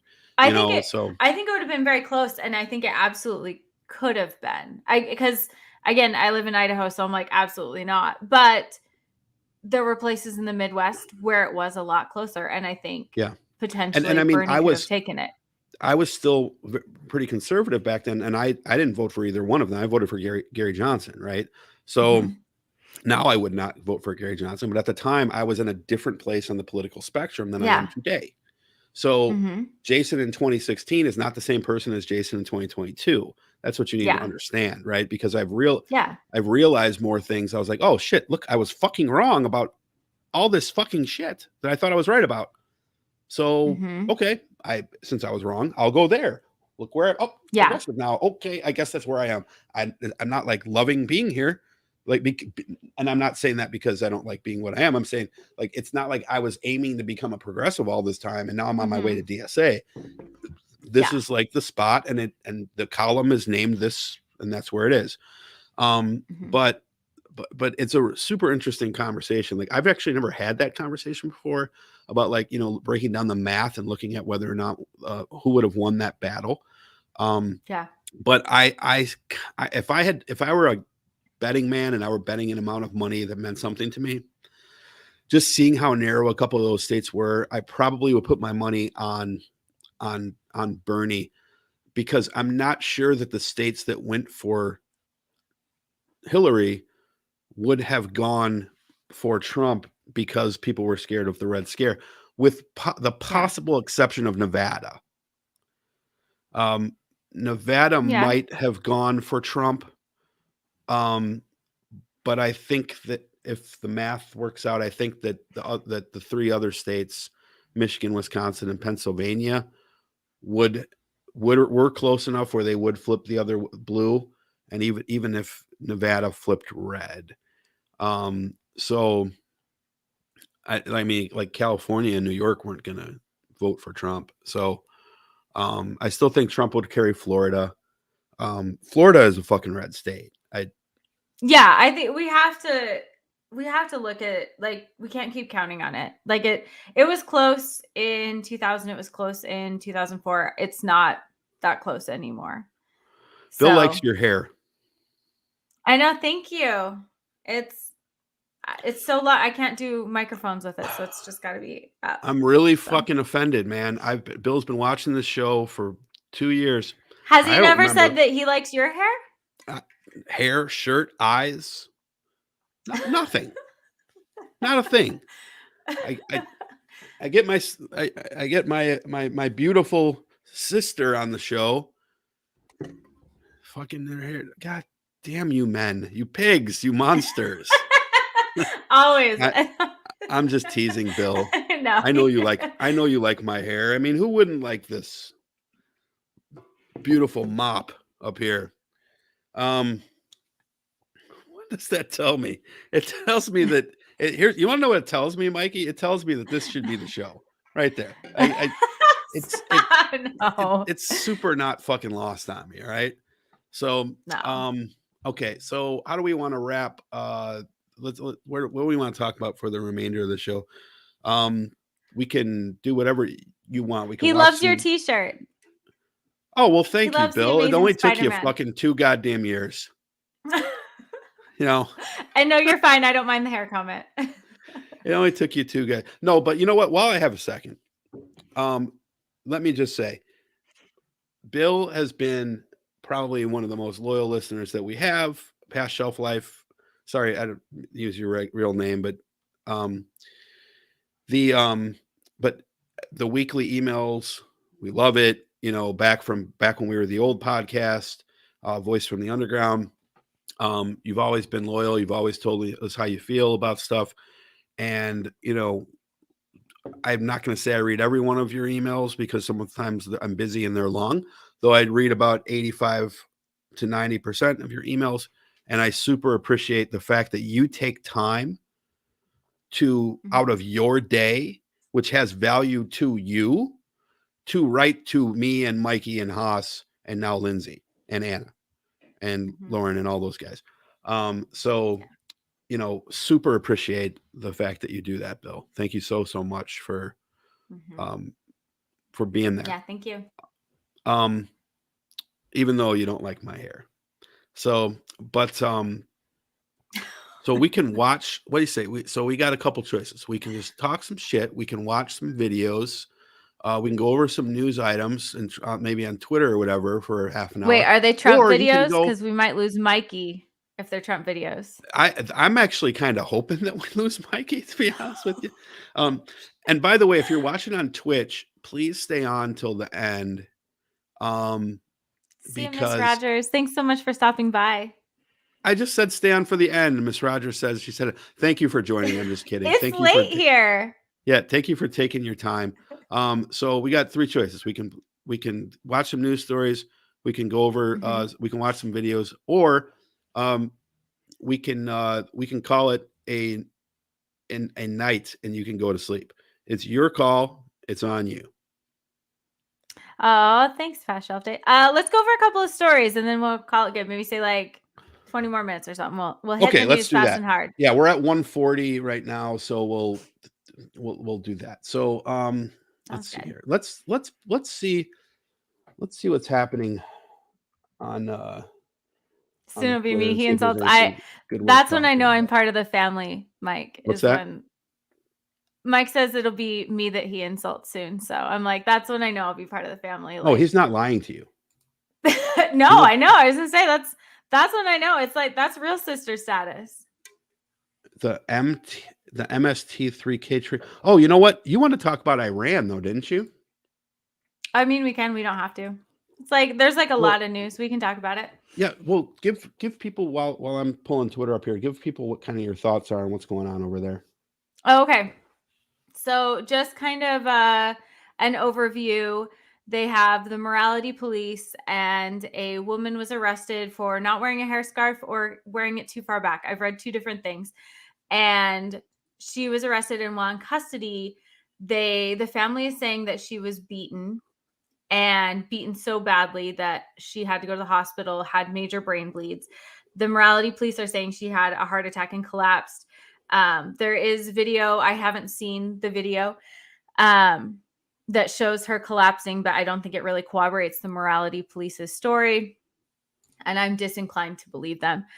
And anyway, so there have been riots and protests throughout the country since then, just kind of protesting the hijab, having to wear the hair coverings, just the morality police in general. And there's been, there's been all kinds of different angles. Like Meta has been stopping the flow of information out of Iran. They've tried to also control internet so people can't get messages out. They're saying that they're being that they've been peaceful, but there's video of them shooting protesters. And I saw something 17 to like 80 potential protesters have died. There's been lots of arrests. I've also seen where morality police have been just completely beaten, bloody. So anyway, so that's kind of what's going on right now. Information is coming out, but you can't really verify a lot of it. We're seeing videos without tons of context. And so it's that's kind of what's going on right now. Yeah. And we talked about this a touch yesterday on Breaking Barriers. They were nice enough to have me over there with Kim last night. And one of the things that I said then, and I'm going to say now, is this is bad shit. This is not a Muslim problem. No, this is a religion problem, right? So this is a problem with male-dominated religion. I hate to say that as a man, but you never ever see these things happening to a man. It's always about a woman, and it's always about like you have to cover up your sexuality because Lindsay's hair is so nice that if she walks by me, I can't control myself, and I'm just gonna go smell her hair like they say Joe Biden does. I'm just going to walk over to you and just be like, and it's like, it's all this creepiness. And that actually looked very. I know that.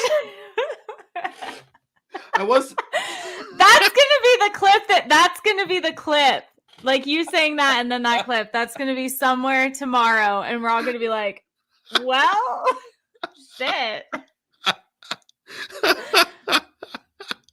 I was not expecting it to look as realistic. Let me know next time.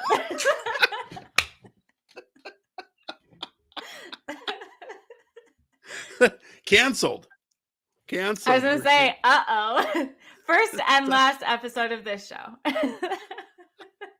And now she's just gonna keep flipping it over there like this. Yeah. Just to be an asshole. Yeah, just to be an asshole. It smells like Perk Plus. I see you have the apple conditioner in today, but the apple, the fruit, not the phone. It's not apple phone smelling hair. But the point, the greater point though, was that, you know, there's this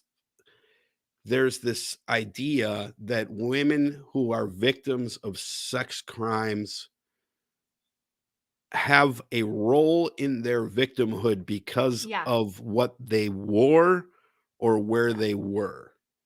Or how they were acting. Yeah. Now, I do not disagree that that there are situations out there that people should avoid because they may not be safe. That being said, if you choose to go to that for whatever reason, and something happens to you, it's still 100% of the blame is on the person who did it to you, not to you. Mm-hmm. Yeah. You know, it's and that's what a lot of this is about. Like, yeah, if we said like, oh, you went to this neighborhood that was like a little sketch and you got robbed. Hey, Destroyer. Yeah, if we said then you got robbed, we wouldn't be like, well, it's your fault. Like, you should never have gone to that neighborhood because you got robbed. We'd be like, well, there was a robber, obviously. And it's, 100% blame on them. And right. In a different way, I'm not going to say it's the same because it's not the same, not even a little bit. But I have a lot of really not mixed feelings, but he already clipped it. I knew he would. You got it. Duchess canceled. Hey, real quick. That's how they're gonna. That's gonna be viral soon. I just know it. It is. Earlier today, I was on Drunken Idiots podcast, and I just want to let them come in here real quick before we go. Oh yeah, come on in. We'll change this. We'll change the screen here though. Hey. Looks a little bit yo. What's up, you drunken idiot? Wait, can you guys hear me good? I mean, yeah. I think you're coming through the wrong microphone. Oh, am I? Okay. Give me a second. Yeah, go to the settings tab and click the mic. Yep, I see that real quick. I should be changed. Yes, you're changed. Okay. There we go. I'm gonna have to get this StreamYard for me because I've never used this before, and I like the setup. I was watching earlier, and I like the setup of the side by side because I don't. You don't like. Is this like a is it like Zoom? Like, what is this? Like, it's kind of like a mix between Zoom and like a Restream. Okay, it's the two together, but less tools than you would get from like Streamlabs and tied with Skype or Zoom. Right. Less tools, but not free though either, but not super expensive either. But we could talk about that another time if you want. Yeah. But another time, yeah. But yeah. So thanks for having me on earlier. Oh, it was great fucking having you. Yeah. Go ahead and introduce yourself and tell us a little bit about what you guys got going on over there, because we do not support many podcasts on this show. We fucking hate supporting other podcasts now. And I'm going to tell you why real quick before you introduce, because we're sick and tired of fucking having people come on this show. And then we never get a fucking invite to their show. Oh my God, dude. The same thing, dude. I actually stopped looking for guests anymore. We're on our 51. Well, introduce yourself real quick first, though. Yeah, okay. So the people in the chat know you. I'm Jordan. I host Drunken Idiots. I made Drunken Idiots about a year ago. Consistently really putting stuff out for about 8 months. We have different shows like Spoiler Alert, Taste Test, and then the podcast Football Junkies. Kind of like my mind is a playground, and if I feel like I want to put it out, I'm going to put it out. That's just kind of how it is.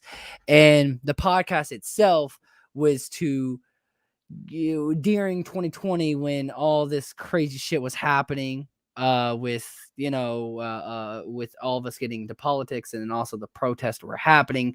I was like, man, there needs to be a place where people can sit back, relax, grab a cold beer, and we don't even talk about that shit. You know what I mean? We don't. We just talk about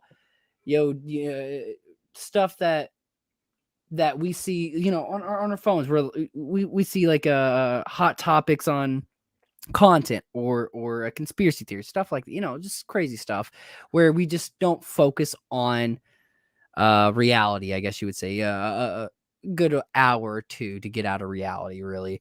And so I was like, you know what, I'm gonna think of something. I want to make a podcast of that, and Drunk Idiots was one of the main things I thought of, because I was like, man, yes, I like alcohol, obviously, but it was more of, when I thought of the name, I thought of idiots, because I'm an idiot. I will proudly fucking say that anywhere. I'm an idiot. I got talk out of my ass sometimes.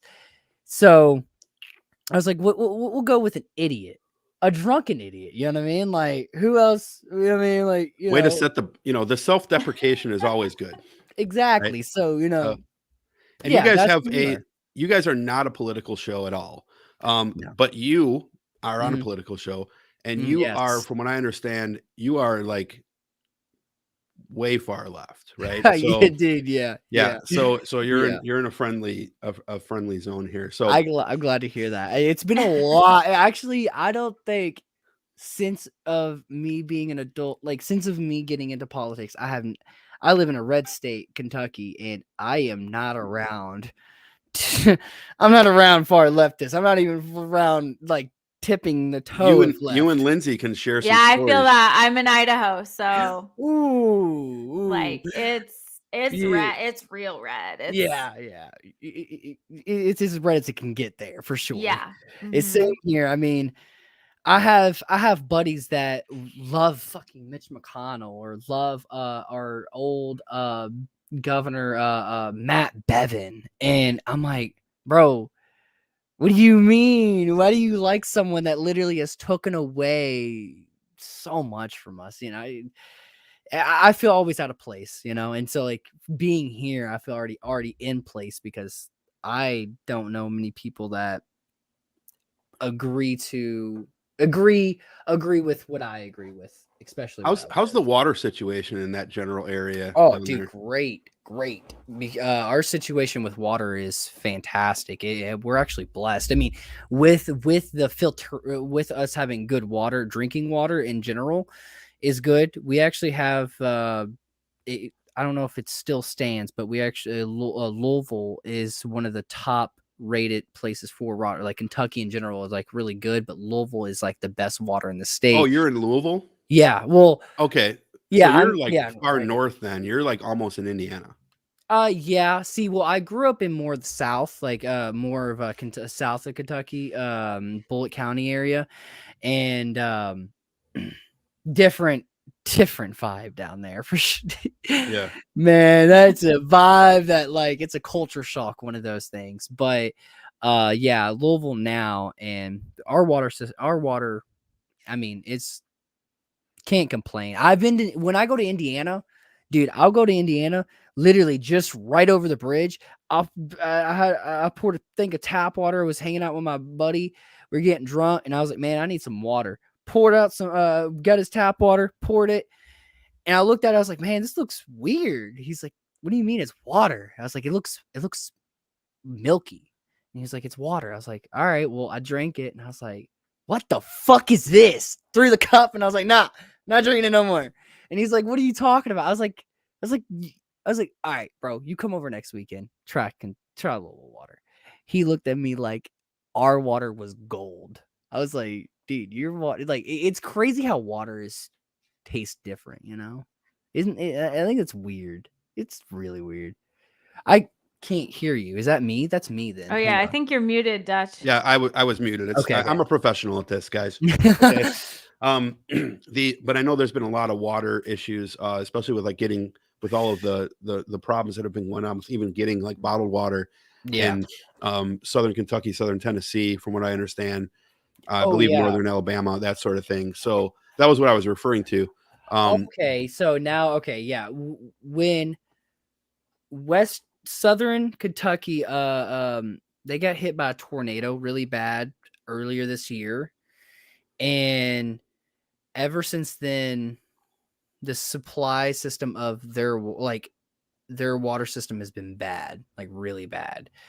But like, it's not been like Flint, Michigan kind of bad. You know what I mean? Sure. It was just like a traumatic thing happen, and then it made where we see every day where something happens bad, and then more problems we see that were behind the curtain come above. You know what I mean? So it's one of those situations. Like, it was already bad, but it made it worse when a tornado hit, then flash floods hit, because we're not used to that in Kentucky. Like, we had a tornado, what, 3 months ago, and we had like 60-degree weather, and then the next day we had 90-degree weather, and I was like, what the fuck, bro? Global warming, tell me about it. You know what I mean?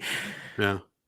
But It's weird because, like, and I don't know about Idaho, but these Republican states, this is not to say that we don't have energy issues and infrastructure issues in blue states. right. But it seems like when these things happen in red states, that the damage, like what you saw, what happened with the heat and then the cold in Texas a couple of years ago, you saw like how the supply chain was crippled after the hurricane that hit the northern parts of Houston a few years back. You see like Katrina, you see what happened in Kentucky a few weeks back, and you guys have a flood. Like, Kentucky floods often, Tennessee floods often. Yeah. And it's like they never do anything to fix that infrastructure in these red states, but they get they get a pass on this shit all the time. I don't know. Do you guys have an issue in Idaho that I'm not aware of? Because I don't know if you guys have like drought issues or Oh flood yeah. issues Oh no, there. we have drought issues. We've got like an impending water disaster at some point, because like Treasure Valley area and then Magic Valley also, like, we rely heavily on aquifers because we're a semi-arid desert. And so those have a shelf life. Like, we're using them up much more, it took millions of years for them to develop. We're using them up very, very quickly, especially with our population boom. We've got wars, not exactly wars, but political battles and fights over water rights between farmers and municipalities. There's huge issues with that in the Magic Valley.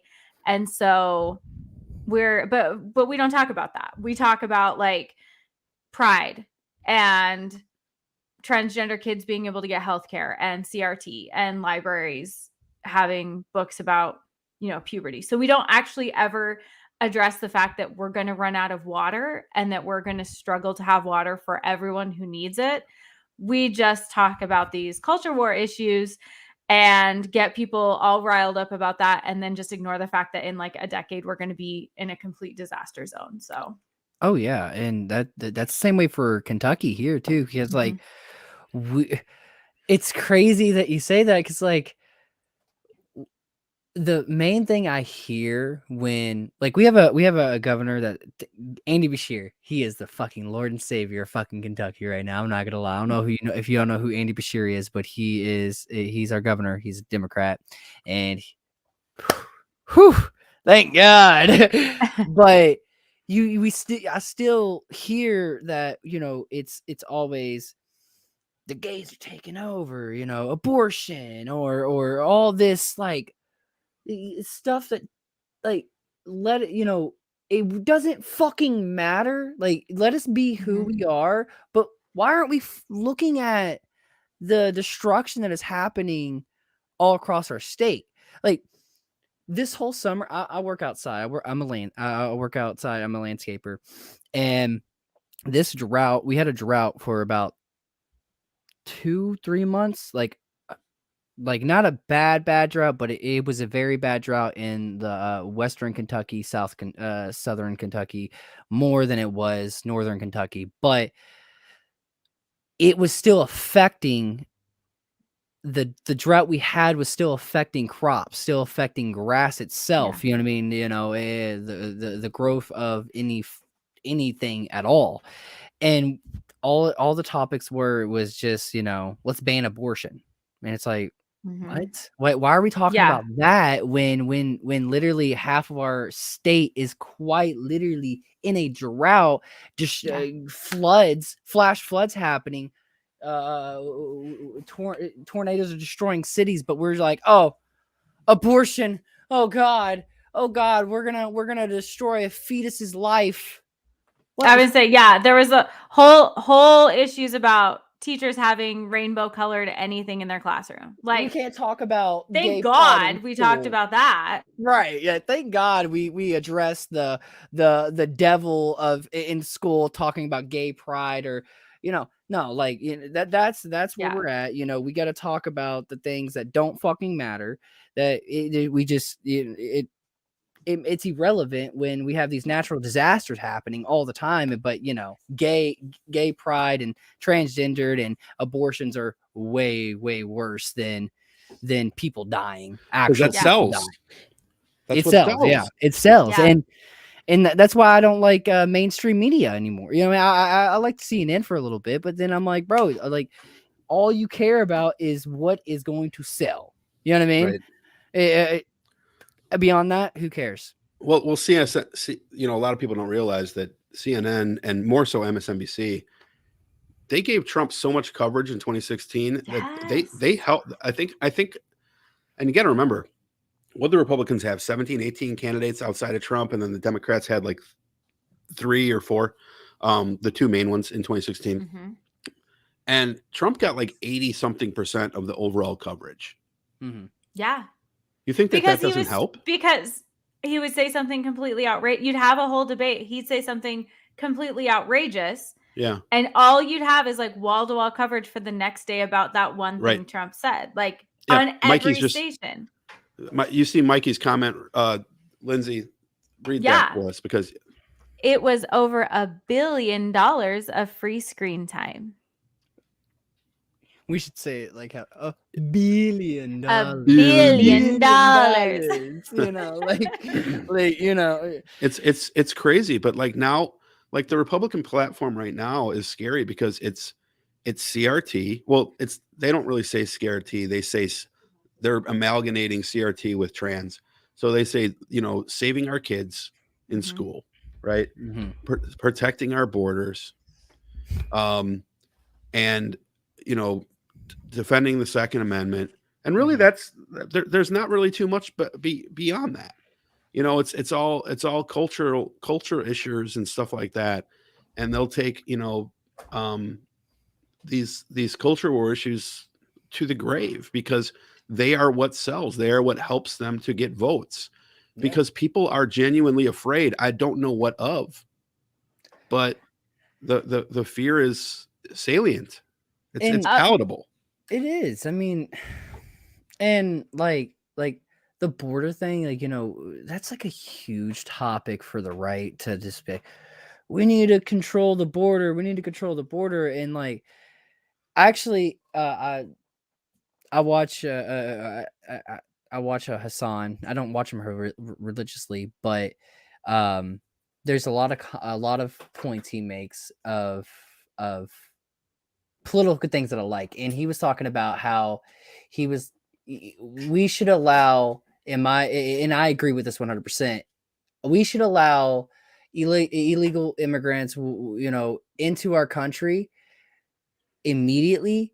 And after, during the 4 years they're here, they should work on their citizenship, because they should have that opportunity to still be here while working on their citizenship, because they're still Americans. They still, they literally had a fight to get here. And they're contributing to our economy. Exactly. Yeah. They're the backbone of our economy. Like, quite literally, people will dog on them when they are a backbone of us building these magnificent buildings, these new hotels, these new houses so fast, but we're so ready to throw them out like they're nothing. And it's like, No, as soon as I get here, when I grew up, I was told, and I always say this in the history books, we were told as soon as when you seen that Statue of Liberty, you knew you were free. You knew you were free. When you came to America, you were free. Now, dude, you could serve your country. You could serve your country and and still be deported back to Mexico after you served your country. It's crazy. Well, and I think No, go the ahead. issue is it's an effective way to give people an enemy, and people love an enemy, especially we're talking about a group that is traditionally like by and large Christian right. And so their whole lives they were raised with a story that they have to fight against this enemy who is the devil, and Right. that their God wants them to. And so the right has, with the merging in the 70s with the moral majority and the right, Oh, good old Jerry and Falwell. evil. Yeah, I was going to say Jerry Falwell, all of that becoming part of evangelical Christian politics. They're just recycling enemies, and sometimes it's immigrants, and sometimes it's LGBTQ, and sometimes And it's it's always transgender socialism. people, and Yeah. always social, always Always socialism. Socialism. always us. I would say where you're Socialism that in Hollywood. Yeah. Yes, yeah, exactly. That's horrible. You're that bitch when they're always talking about you. Yeah. And but so as long as you give them an enemy, then they can feel like they're working towards something, or they'll show up to school board meetings, they'll show up to library district board meetings, they'll show up to all of these things riled up, ready to fight like it's actually the devil at those meetings, because they've been given this enemy. They will work side by side with people who have immigrated to this country, who may not have actually become citizens, but are just working here and have crossed the border, and they have no problem with them. They're like, oh yeah, no, that person's great. Love that person. They're fantastic. Right. But then they will turn right around and be like, these illegal immigrants, they're actually the problem with our country. And so as long as you keep them focused on an enemy, and the right has fine-tuned that into, it's like a machine. They have one always at the ready to go. And so as long as you give these people an enemy, and they've been conditioned their whole life that they have to be fighting these enemies for their God and for their country, right, they're ready, they're primed and ready to always be fighting an enemy. Yeah. Right. Rational or not. And that's that. Look, what Lindsay just said there is like going to be, I would say, in the 40 to 60% range of what we talk about on the show a lot, right? Because when you see these news stories, we're going to give you the left angle on them. And like, there's a comment in the chat that, it's super understandable concern for parents and stuff like that. But like, it is not grooming kids to expose them to new ideas. And let me explain to you let me prove that to you. You have a higher amount of people in this world right now who identify as LGBT, right? I don't believe that number is any higher. There's no evidence to show that number is any higher than it always was, but they are higher. They are now more prone to identifying and coming out than they were previous, because in the old days you used to have all these folks who would come out late and I can never come out earlier because I would have got this fellowship from my church or whatever. But like, all of these people. So, but even if you're going to make the argument that there is more, that there is more gay people now, these people even if you want to go with that argument, they were born into a world in the 80s and 90s where you never saw anything that had anything at all to do with gay on TV. Every single commercial was a heterosexual couple. Every single movie, the leads in every movie was a heterosexual couple. Every single teacher that they had that at least came out to school functions and stuff was talking about being heterosexual. Every single person at church was heterosexual. Yet somehow they still ended up to not be heterosexual themselves. So for people to come out and say that, oh, I saw a gay person, I saw someone in Buzz Lightyear kiss a girl, or there was a gay kiss in Star Wars, or there was a drag queen reading Dr. Seuss to my kid, and that is going to turn them gay. That is fucking absurd. It Yeah. is. I mean, Well, and I would Being say gay is not a choice, dude. no. If you No. if you think that it's a choice, then turn gay now. right. Turn gay right now. Well- I can't because I like men. You just proved it. You just proved And- it's not a choice. And is Right. Or that it is. heterosexuality so fragile that if heterosexuality was so fragile that watching LGBTQ people kiss would like destroy it, then like no men would be straight because they all watch lesbian porn. Like I'll just say it like that. Yeah. No man Oh, would yeah. be straight. Yeah. But I want to touch on something because I think this is very serious and the right is making very serious accusations and it's getting watered down. Grooming is a very specific process where a predator will build a trusting relationship with somebody that they want to abuse over time. Yeah. And usually under the guise of leadership or mentorship and a lot of times in a church setting. And then they will use that relationship that appears to be very normal to people around them to abuse that person and to cover up that abuse. That is grooming. Yeah. That is not what is happening in schools. That is not what is happening in elementary schools.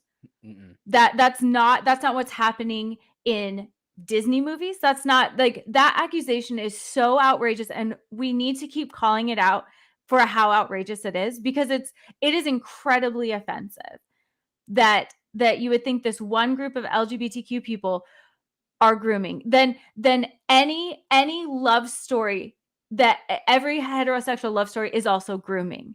And so then you're saying that anybody who promotes that is also grooming. But they want to say things like, well, I don't want the teacher to say that she's married to a woman. That because that's sexual. That's them sexualizing a relationship because they would say nothing if she's like, this is my husband. They'd be like, oh yeah, that's normal. No, it's coming from a place that all LGBTQ people are abhorrent and an abomination and preying on children. And that is false and horribly offensive. But Flow State, and your argument doesn't prove anything. Google teachers have been arrested for having sex with students for many, many, many, many years. That is not a straw man. The problem is that this has been happening heterosexually. You're acting like all of a sudden it's just gay people doing it. It is not. People you've had the same amount of people who have been predatory towards children or towards young people in general, like Sandusky at Penn State, with the football team and stuff like that. And then you had a different case at Illinois, which was very similar to that particular case. And the issue was, like Sandusky, it was protected by the institution for decades before they finally let it out. And then when the people did come out and say that these things happened to them, they were villainized and they were questioned. And they were saying, what did you do to bring this on, et cetera, et cetera, et cetera. And they released their name to the public and they made that person feel like shit. Normalizing is not the same thing as grooming. No. If I have a drag queen read a book to a child, I wish that would have happened to me when I was a kid, because what you realize when you meet someone who is different from you, that they are human, that you prick them, they bleed. Not that they're these weirdos that you should walk the other way around to the other side of the street when you see them because there's something cognitively wrong with them. Right. Normalizing and grooming are not the same. Normalizing means we will now realize something is a little bit more normal. It might be different, but it's normal. Right. And I'm not going to oppress that person or tease that person. Same thing with stuff like autism and other cognitive disadvantages that people have, because we used to call these people RETARDS. Right. Exactly. I did it when I was in school because and I was fucking wrong. Exactly. Because, and I wouldn't have, wouldn't have happened had it been normalized to me, but it wasn't normalized. It was looked at as weird and like, bad. Like they did something to do that, or their parent had to be a drug addict or something like that. Right. Exactly. And it's sick. And see, I'm actually going to reply to one of your persons commenting Flo. Listen, you say teachers just teach math. Look, bro, I remember specifically a time in middle school where I was being read Hunger Games, right? This is middle school. There was a lot of sexual tension between the two main characters the whole time. That's okay. But if you read a book between a male and a male having a sexual tension the whole time, you're going to focus on that. So they can read books or teach us about heterosexual things happen in stories. That's okay. But if one male kisses another male or one female kisses another female, that's bad. So in reality, that argument's just kind of irrelevant because we're teaching sex every single day to kids. No matter if you like it or not, no matter how you see it, it's not they're taking off their clothes, they're getting down naked, they're ready to bang it out, right? No, we're teaching them as male and female are supposed to be together. They kiss, they have a little romantic thing going on. But if you even speak about inside of if you're reading a book and the book's going great, and then you're like, Jerry and Jim kissed on under the sunset in a beautiful day, it wouldn't be that. It would be, oh my God, they kissed. That's horrible. My kids are gonna be gay now. Well, and that's. Oh, sorry, not to interrupt. No, you're exactly right. You're good. Yeah. Well, and that's what's disingenuous about what you're saying, because all the books that they're trying to put on these banned lists are about LGBTQ people or people who realize they're transgender. There aren't any books about even like somebody just like engaging in sexual behavior and getting pregnant at 16. Those aren't the books on the list that they're trying to get banned. They all have elements or undertones about being LGBTQ or being transgender or gay. And where you say like, I don't want to have, there shouldn't be any conversations about sex. First of all, that's a straw man. In the vast majority of states, they have like sex education. First of all, you have to opt in. And the vast majority of it is based on like, you shouldn't be having sex. Just like, don't, like abstinence only. The vast majority of it. And I counter that with, we teach children about their digestive system because it's their body. We teach them how to protect themselves from disease. We teach them how to wash their hands. We teach them how all the parts of their body work. But all of a sudden, when it comes to their genitalia that they have, that they are going to continue to grow and reach puberty and adulthood, and suddenly we can't talk about that. We can't tell them how part of their body works. I personally think that's child abuse. I think it is abusive to not have children know what all the parts of their body do. Exactly. And to claim that all of that has to be sexual is a gross way to look at it. Like that's such an oversimplification to stir up moral outrage. And where we say we want parents to just do it, I think should primarily happen at home, but it doesn't. Yeah, it doesn't. And those kids are not. Those kids shouldn't be punished because they don't have a home where that's happening. They deserve to know about their digestive system, and their reproductive system. Oh yeah, and see, this is a topic that one of those topics where like, I feel very passionate about because as a kid, I wasn't taught sex. You know what I mean? I didn't know, like, we had the gym class of here's the penis, ha ha ha, funny. Here's the vagina, ha ha, funny. Beavis and Butthead. What, yeah, right, exactly. And that was kind of it. It didn't explain what, how to wear a condom, how to have sex, how to properly prepare yourself for that. Because, depending on how you have sex, no matter who you are, how many partners you have in life, there is an intimacy. There is a connection between two people so to not even show kids that like that is a normal thing when you become an adult. I thought that was a fantasy when I was a kid. Like, oh wait, I'm gonna have sex when I get older. You know what I mean? I thought that was a fantasy. Like, I'm gonna have sex, or to teach them how to protect themselves. Exactly, right. And that's a big thing because you have kids having kids, and then you're not talking about it, but you're only talking about it when it becomes same-sex marriage or same-sex people, same sex.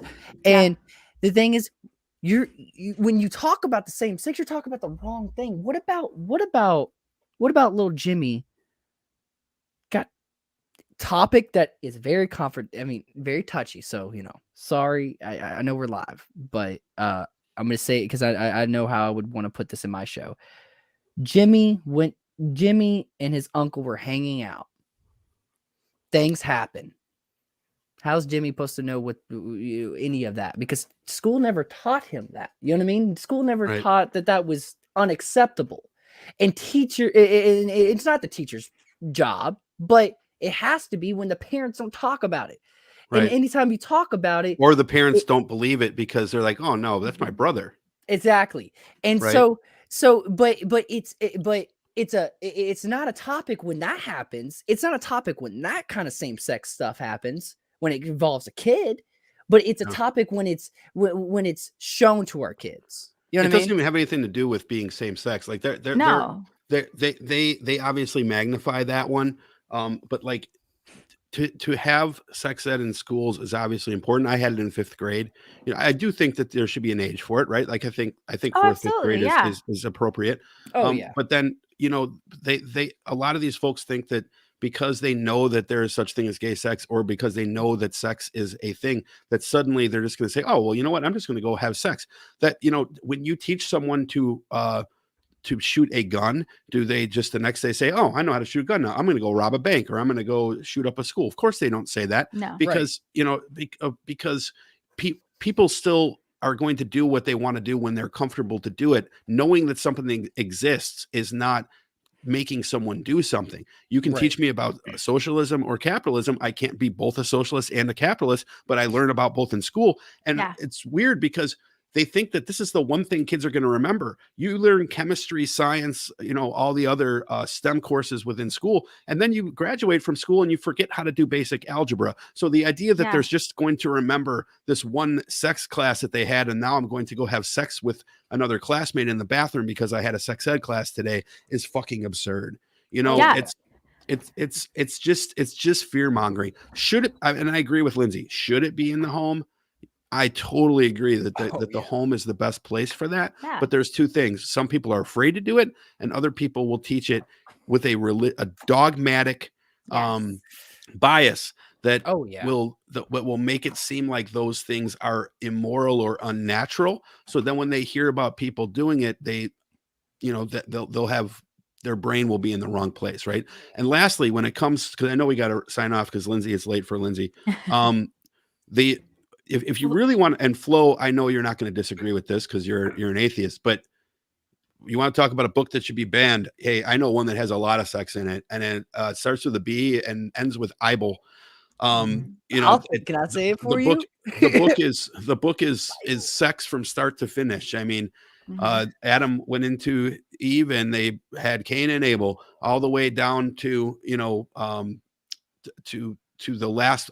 They don't talk much about sex in the New Testament, but it is all over the Old Testament. I mean, there's men who trade their wives, sleep with their slaves, and their daughters, kill their wives. Their daughters rape the husband. Daughters rape their dad. Noah was raped by his son. Tamar raped. But the Bible's good. Was it Job? Or was it Job? I don't think it was Job. It wasn't Job. Lot. It wasn't Job. No, it was Lot. It was Lot. The three. I job a lot. But it's all over the fucking book, man. And how dare you suggest that the Bible be banned? You're just trying to look at them canceling religion. No, you're the one who said you don't want anyone to know anything about sex. So, are you going to rip 13 books out to 13, maybe 18 books out of the Bible? Did David not see Bathsheba and loathe and urge for her? Exactly. And urge is not the right word, but I'm talking fast here. Right. He coveted her, right? And then murdered her husband.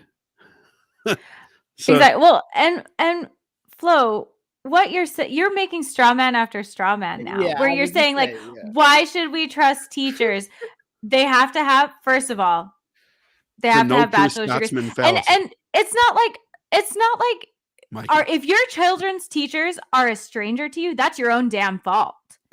Because they have open houses, you can go meet them. Like this whole like, you aren't dropping them off at like 5 miles and hoping they get there. I mean, or are you? In which case, like, God, I hope those teachers are teaching your kids something, because if you don't know your kids' teachers, that's your own damn fault. They shouldn't be strangers to you. I Yeah. agree, but if they are, that's not a problem with the teaching institution. That's a problem with you. Oh yeah, I mean, okay. In reality, people don't like, sir. Obviously, sir, ma'am, whoever you are behind that account, bro. You don't see teachers as an actual profession. They build our children. They built me. They built these two. They built you. They built everyone in the chat, everyone around this world. Because guess what? We start off in school. Our first memories are mostly in school. Yeah, we have those 3-year-old memories, 2-year-old stuff like that. But what we really remember is when we were in school learning about the history that we talk about now. We talk about, the math that we use now.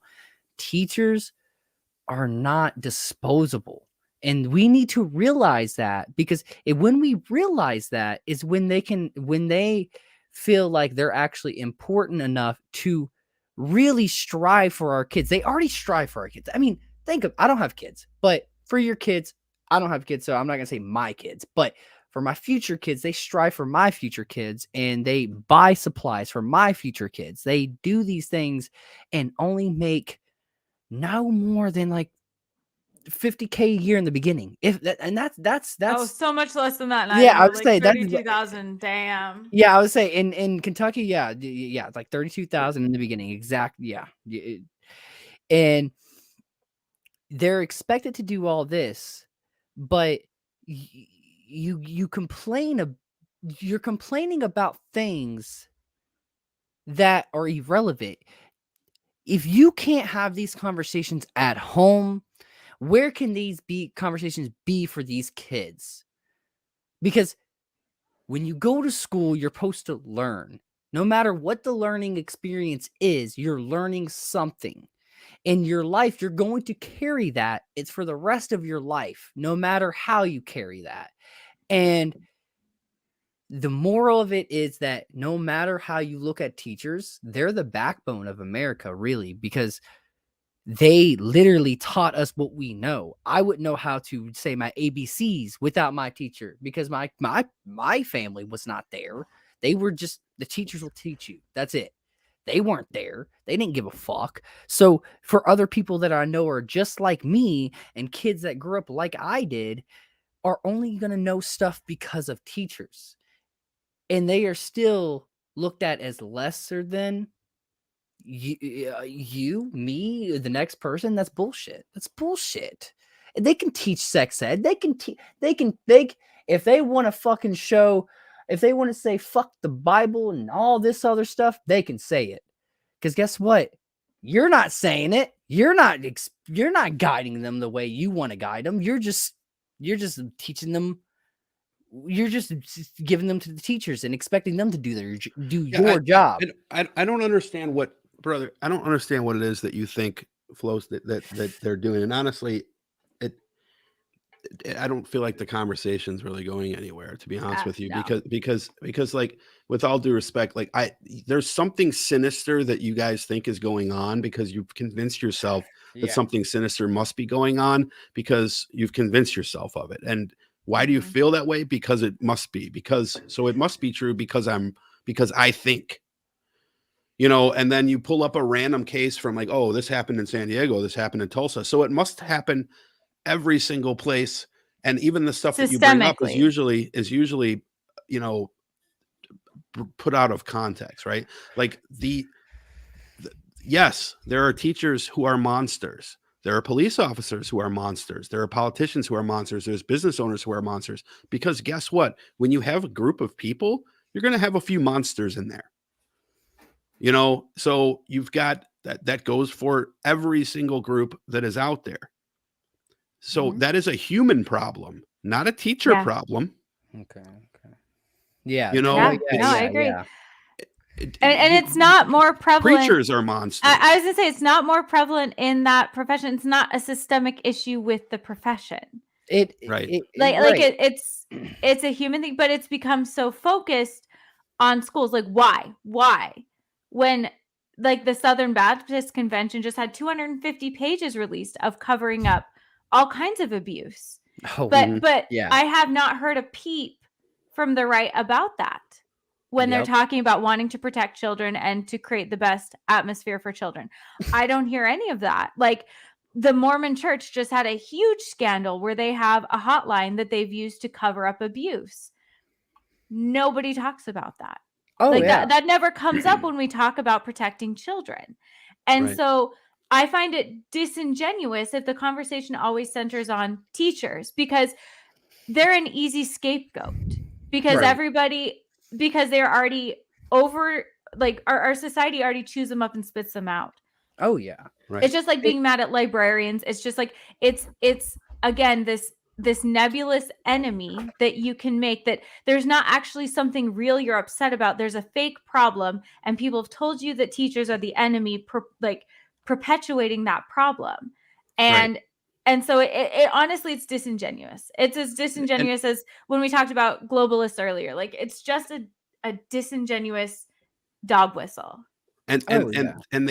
and what they do is they take the fact that and this is admittedly true that most college professors are more liberal, and then Mhm. they equate that, they conflate Yeah. that into well college professors are more liberal at least at public university or private universities. I'm not sure they're that much more liberal at public universities, but like at Stanford. So it also must be true in kindergarten when Yeah. that is Right. absolutely not the case. If you Mhm. are to petition teachers or poll teachers, I should say, as to what their political ideology is, I think you'd find that the spectrum is somewhat going to mirror that of the United States And the because there is community that they come from.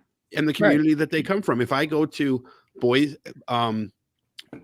random town in Idaho, random town in Kentucky, you know, small town, you're going to have more Republican Mhm. teachers Oh, there, yeah. Exactly. right? Yeah. It's not going to be like you've got give me a I don't know, a 15,000 person town in Boise in Idaho, Lindsay, and just name Oh any old geez. town. Like Twin Falls has 25. So Okay, Twin Falls, 25,000 people. I'm guessing it's a red town, right? yeah. So do you people you guys will advertise it as like, well, Twin Falls, you know, it's a super red Republican town, 82% Republican. I'm just throwing numbers up right now. 82% Republican. And that 12% who's Democrat, all teachers. Exactly. You know, Exactly. like every like it's all the liberal and that are doing that, and there's no evidence to support that at No. all. Well, you got to look at it too. Like when you bring that up, like I grew up in a town that had 2,500 people max, and that was in 2017. That was, and so like we had less. Our teachers, dude, it was either you were with everyone, right, or you were against them, and I only learned that when I grew up, and I didn't Right. understand it at all when I was a kid, because like there would be times where I would hear my grandparents, my step grandpa and my grandma are very far right. I mean, too fucking far right for me to even talk about. But they would talk about certain teachers. You know what I mean? Never thought of anything of it. And now I see like you said, they think, oh, this 1% that is Democrat are all teachers. That's just not fucking true. That's just not true. You know, before I lose what I was wanting to say, Lindsay, you actually brought up how like you know, protect the children, right? You know, Mhm. it made me laugh because we just had a fucking Florida incident where we used humans as a political pawn. Women and children as a political pawn. Children. Yeah. That's the main topic we're on right now. Children as a political pawn. But you're okay with thinking about your children that are born in America, but these children that are, that are Americans in my eyes are not okay. So make it make sense how you're okay with one and not the other. Mm-hmm. If you care about the children, if you cared about the children, like actual children, I don't think of American children. I think of children all around the world. Kids are kids. They need to keep their youth. You globalist, you. How dare you be a globalist? I'm sorry. It always circles back to we have a globalist. It always circles back I'm sorry. to globalism. But but I will say again, we've identified that the Republicans are really good at naming shit, right? Like protect the kids, pro-life, and then the Democrats defund the police, which has nothing to do with defunding. Oh no, I know. It's my God. It's like a bad name. That's we lose the messaging, all the time. Like Republicans, it's CRT. No one even knows what the fuck that is. No, I don't even know what that is. Yeah. No, I mean, I know what that is. idea. We know what that is, but it's like you want to protect kids, give them good education. Yeah. Obviously, 99% of the people in the institutions around them are going to protect them from sexual molestation. Again, and it's probably higher than 99.9. It's probably 99.99s of the people are going to protect them because there's always going to be monsters, right? Yeah. And we try to weed those monsters out in every single profession across the board.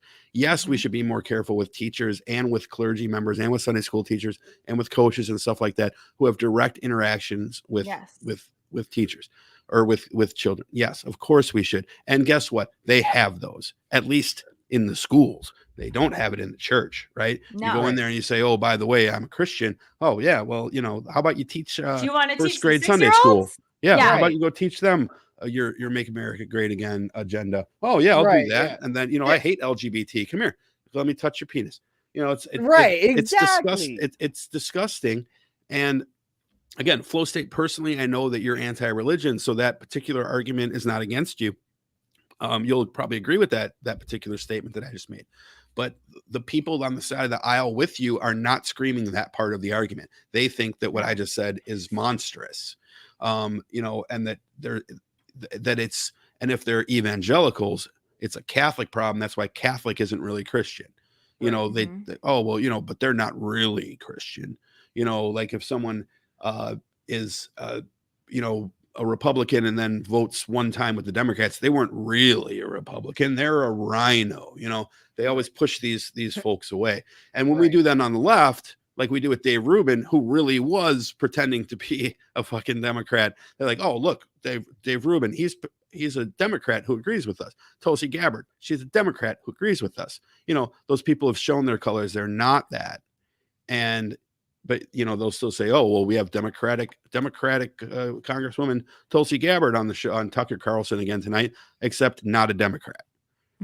So that's not a direct analogy. I get that, but it jogs around the same track enough where the psychology of thought is the same. Yeah. So, it's so anyway, we got to roll up out of here. I know it's late for Lindsay. So if you're on Twitch, stay with us for 2 more minutes because we're going to raid another channel as we leave here. Real quick, Jordan, how can people find your show? Oh, sweet. Oh, that's the first time I've been asked that, actually.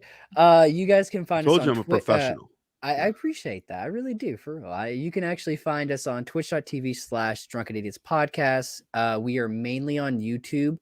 Any content you want to see is mostly on YouTube, and that's youtube.com/Drunken Idiots. And we have all kinds of social. So we have a Discord, we have Instagram, we have Twitter. I mean, there's all kinds. I post daily. When I mean daily, I do shorts daily. I have 4 videos that come out a week, and then plus the podcast. You wear shorts daily, man. 4 days a week. 4 days a week, bro. I 4 days a week. 4 days a week, all the time. Out there in the braving the Kentucky winters in his cut off Zubaz. Ooh, that sounds actually brutal. Oh, that sounds really brutal. Oh, but no, you guys could find us literally anywhere. We actually are on Anchor, Spotify, and stuff like and other stuff. So yeah, Drunken Idiots or Drunken Idiots podcast. Look it up. We're on everything, and we give you the content that you need. I promise. Thanks so much Perfect. for coming on. And thank you for having me. This is the first time I've ever been a guest, so it was definitely different being in the guest seat. You're You know the what I first mean? ever guest. I On know this you're the particular first. show. Yeah, you're our first guest. Really? I'm your first Yes, guest? Wow, yes. I feel very honored. We're On Wow. this so show, glad and we you're had just here. said we might not have many guests, and then we, And then you you know, came. and then you I'm- came, right? I'm so happy that I could be your first guest. I mean, shit. That's awesome because We didn't have a lot of people to choose from, so We no. didn't want you to be nervous, but you did great. Oh, I'm Yeah. glad. I'm glad I did great. I try my best, and yeah, this what you guys are doing is great because like me and him talk, me and you talked about it earlier. Mikey, you don't need an invite, you asshole. You have the login. Jesus Just come Christ. in, Mike. I don't know who you are, but just come right in, bro. Okay, you're allowed, right? And then you can come when however you want. Okay. Oh, that sounds nice.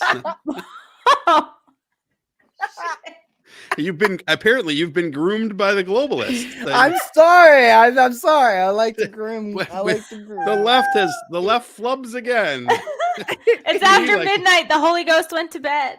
It is. It's after midnight. It's time to let the demons out. You know what I'm saying? You know, Lindsay, my last teacher thought. taught me the best. Lindsay, your last thought for the night. I just wanted to say that, geez, I don't even know. This was a great conversation. I'm really glad we got to talk about the groomer rhetoric and LGBTQ because that's ramping up again since school started and it's pissing me off. So I know that's not what we planned on talking about, but I'm really glad we did talk about it. So I'm glad. Thank you so much for being here to talk about it with us. And Oh yeah, and for being our anytime, first guest. anytime because like I said, I keep politics outside of my show, but I think more and more I want to go into politics more because I feel very passionate about it and just like even if I don't get into deep debt into it, I think anybody that is realizing what's going on, there's just too much fucking hate. There's too much hate. In reality, we need to keep religion out of our politics and we need to just And money. smoke a joint and Ooh, chill yeah, the money. hell out. Smoke a hell. Let's just chill. Smoke okay? a hell lot. Smoke a Smoke a hella hella fat ass joint and just chill the hell out. Okay, because guess what? We all die the same. We all get to this earth the same, and we are all people. Hopefully At the not end in of the the day. order that you said. That's true. Yeah. We die first and then we're born. Yeah. after you smoke that fat joint, explaining the life Yeah. cycle is not it. According to Job. Hey, Dutch, any last thoughts? Anything you want to leave the people no last with? thoughts for me, except for tune in to Lauren's show on Sunday. Thank you for the followers who we have who've joined the show, the new folks. Hope to see you back here again. Sundays at 5:30, Wednesdays at 7:30, Thursdays at 6:30, and Fridays. I think I like this time, but it often will be at 8. All of those times Pacific time. So with that, we are going to raid our friends over at Echoplex Media. So if you're on Twitch, please stay with that so that they can get as many raiders as possible. And then, maybe we can get raided back by them, which they've done before. So, but unfortunately, I'd like to do someone new, but they're the only ones on Twitch right now who we are able to raid. So with that being said, the raid begins in a few seconds here. Thank you for hanging out. And Lindsay, Jordan, thank you guys. Yeah. Thank you. See you next week. See you.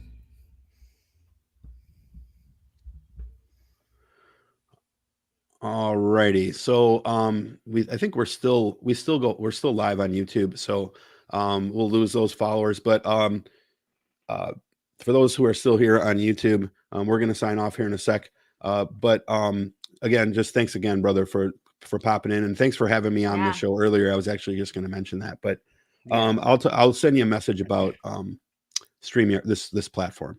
Okay, and So- Lindsay, Yeah. you're next. I mean, you're next on my radar for guests. 'cause, Okay, you're all right, lit as sounds- fuck. You're lit as fuck. I mean, if y'all had both of you guys, it'd be great. But Lindsay, I had him. I need you because you're lit. I love it. I love your. thank It is a bit of you. a sausage fest over there. You do need some. It is. Oh my Yeah. god! Thank you. Thank God you said that, bro. She does have one rule though.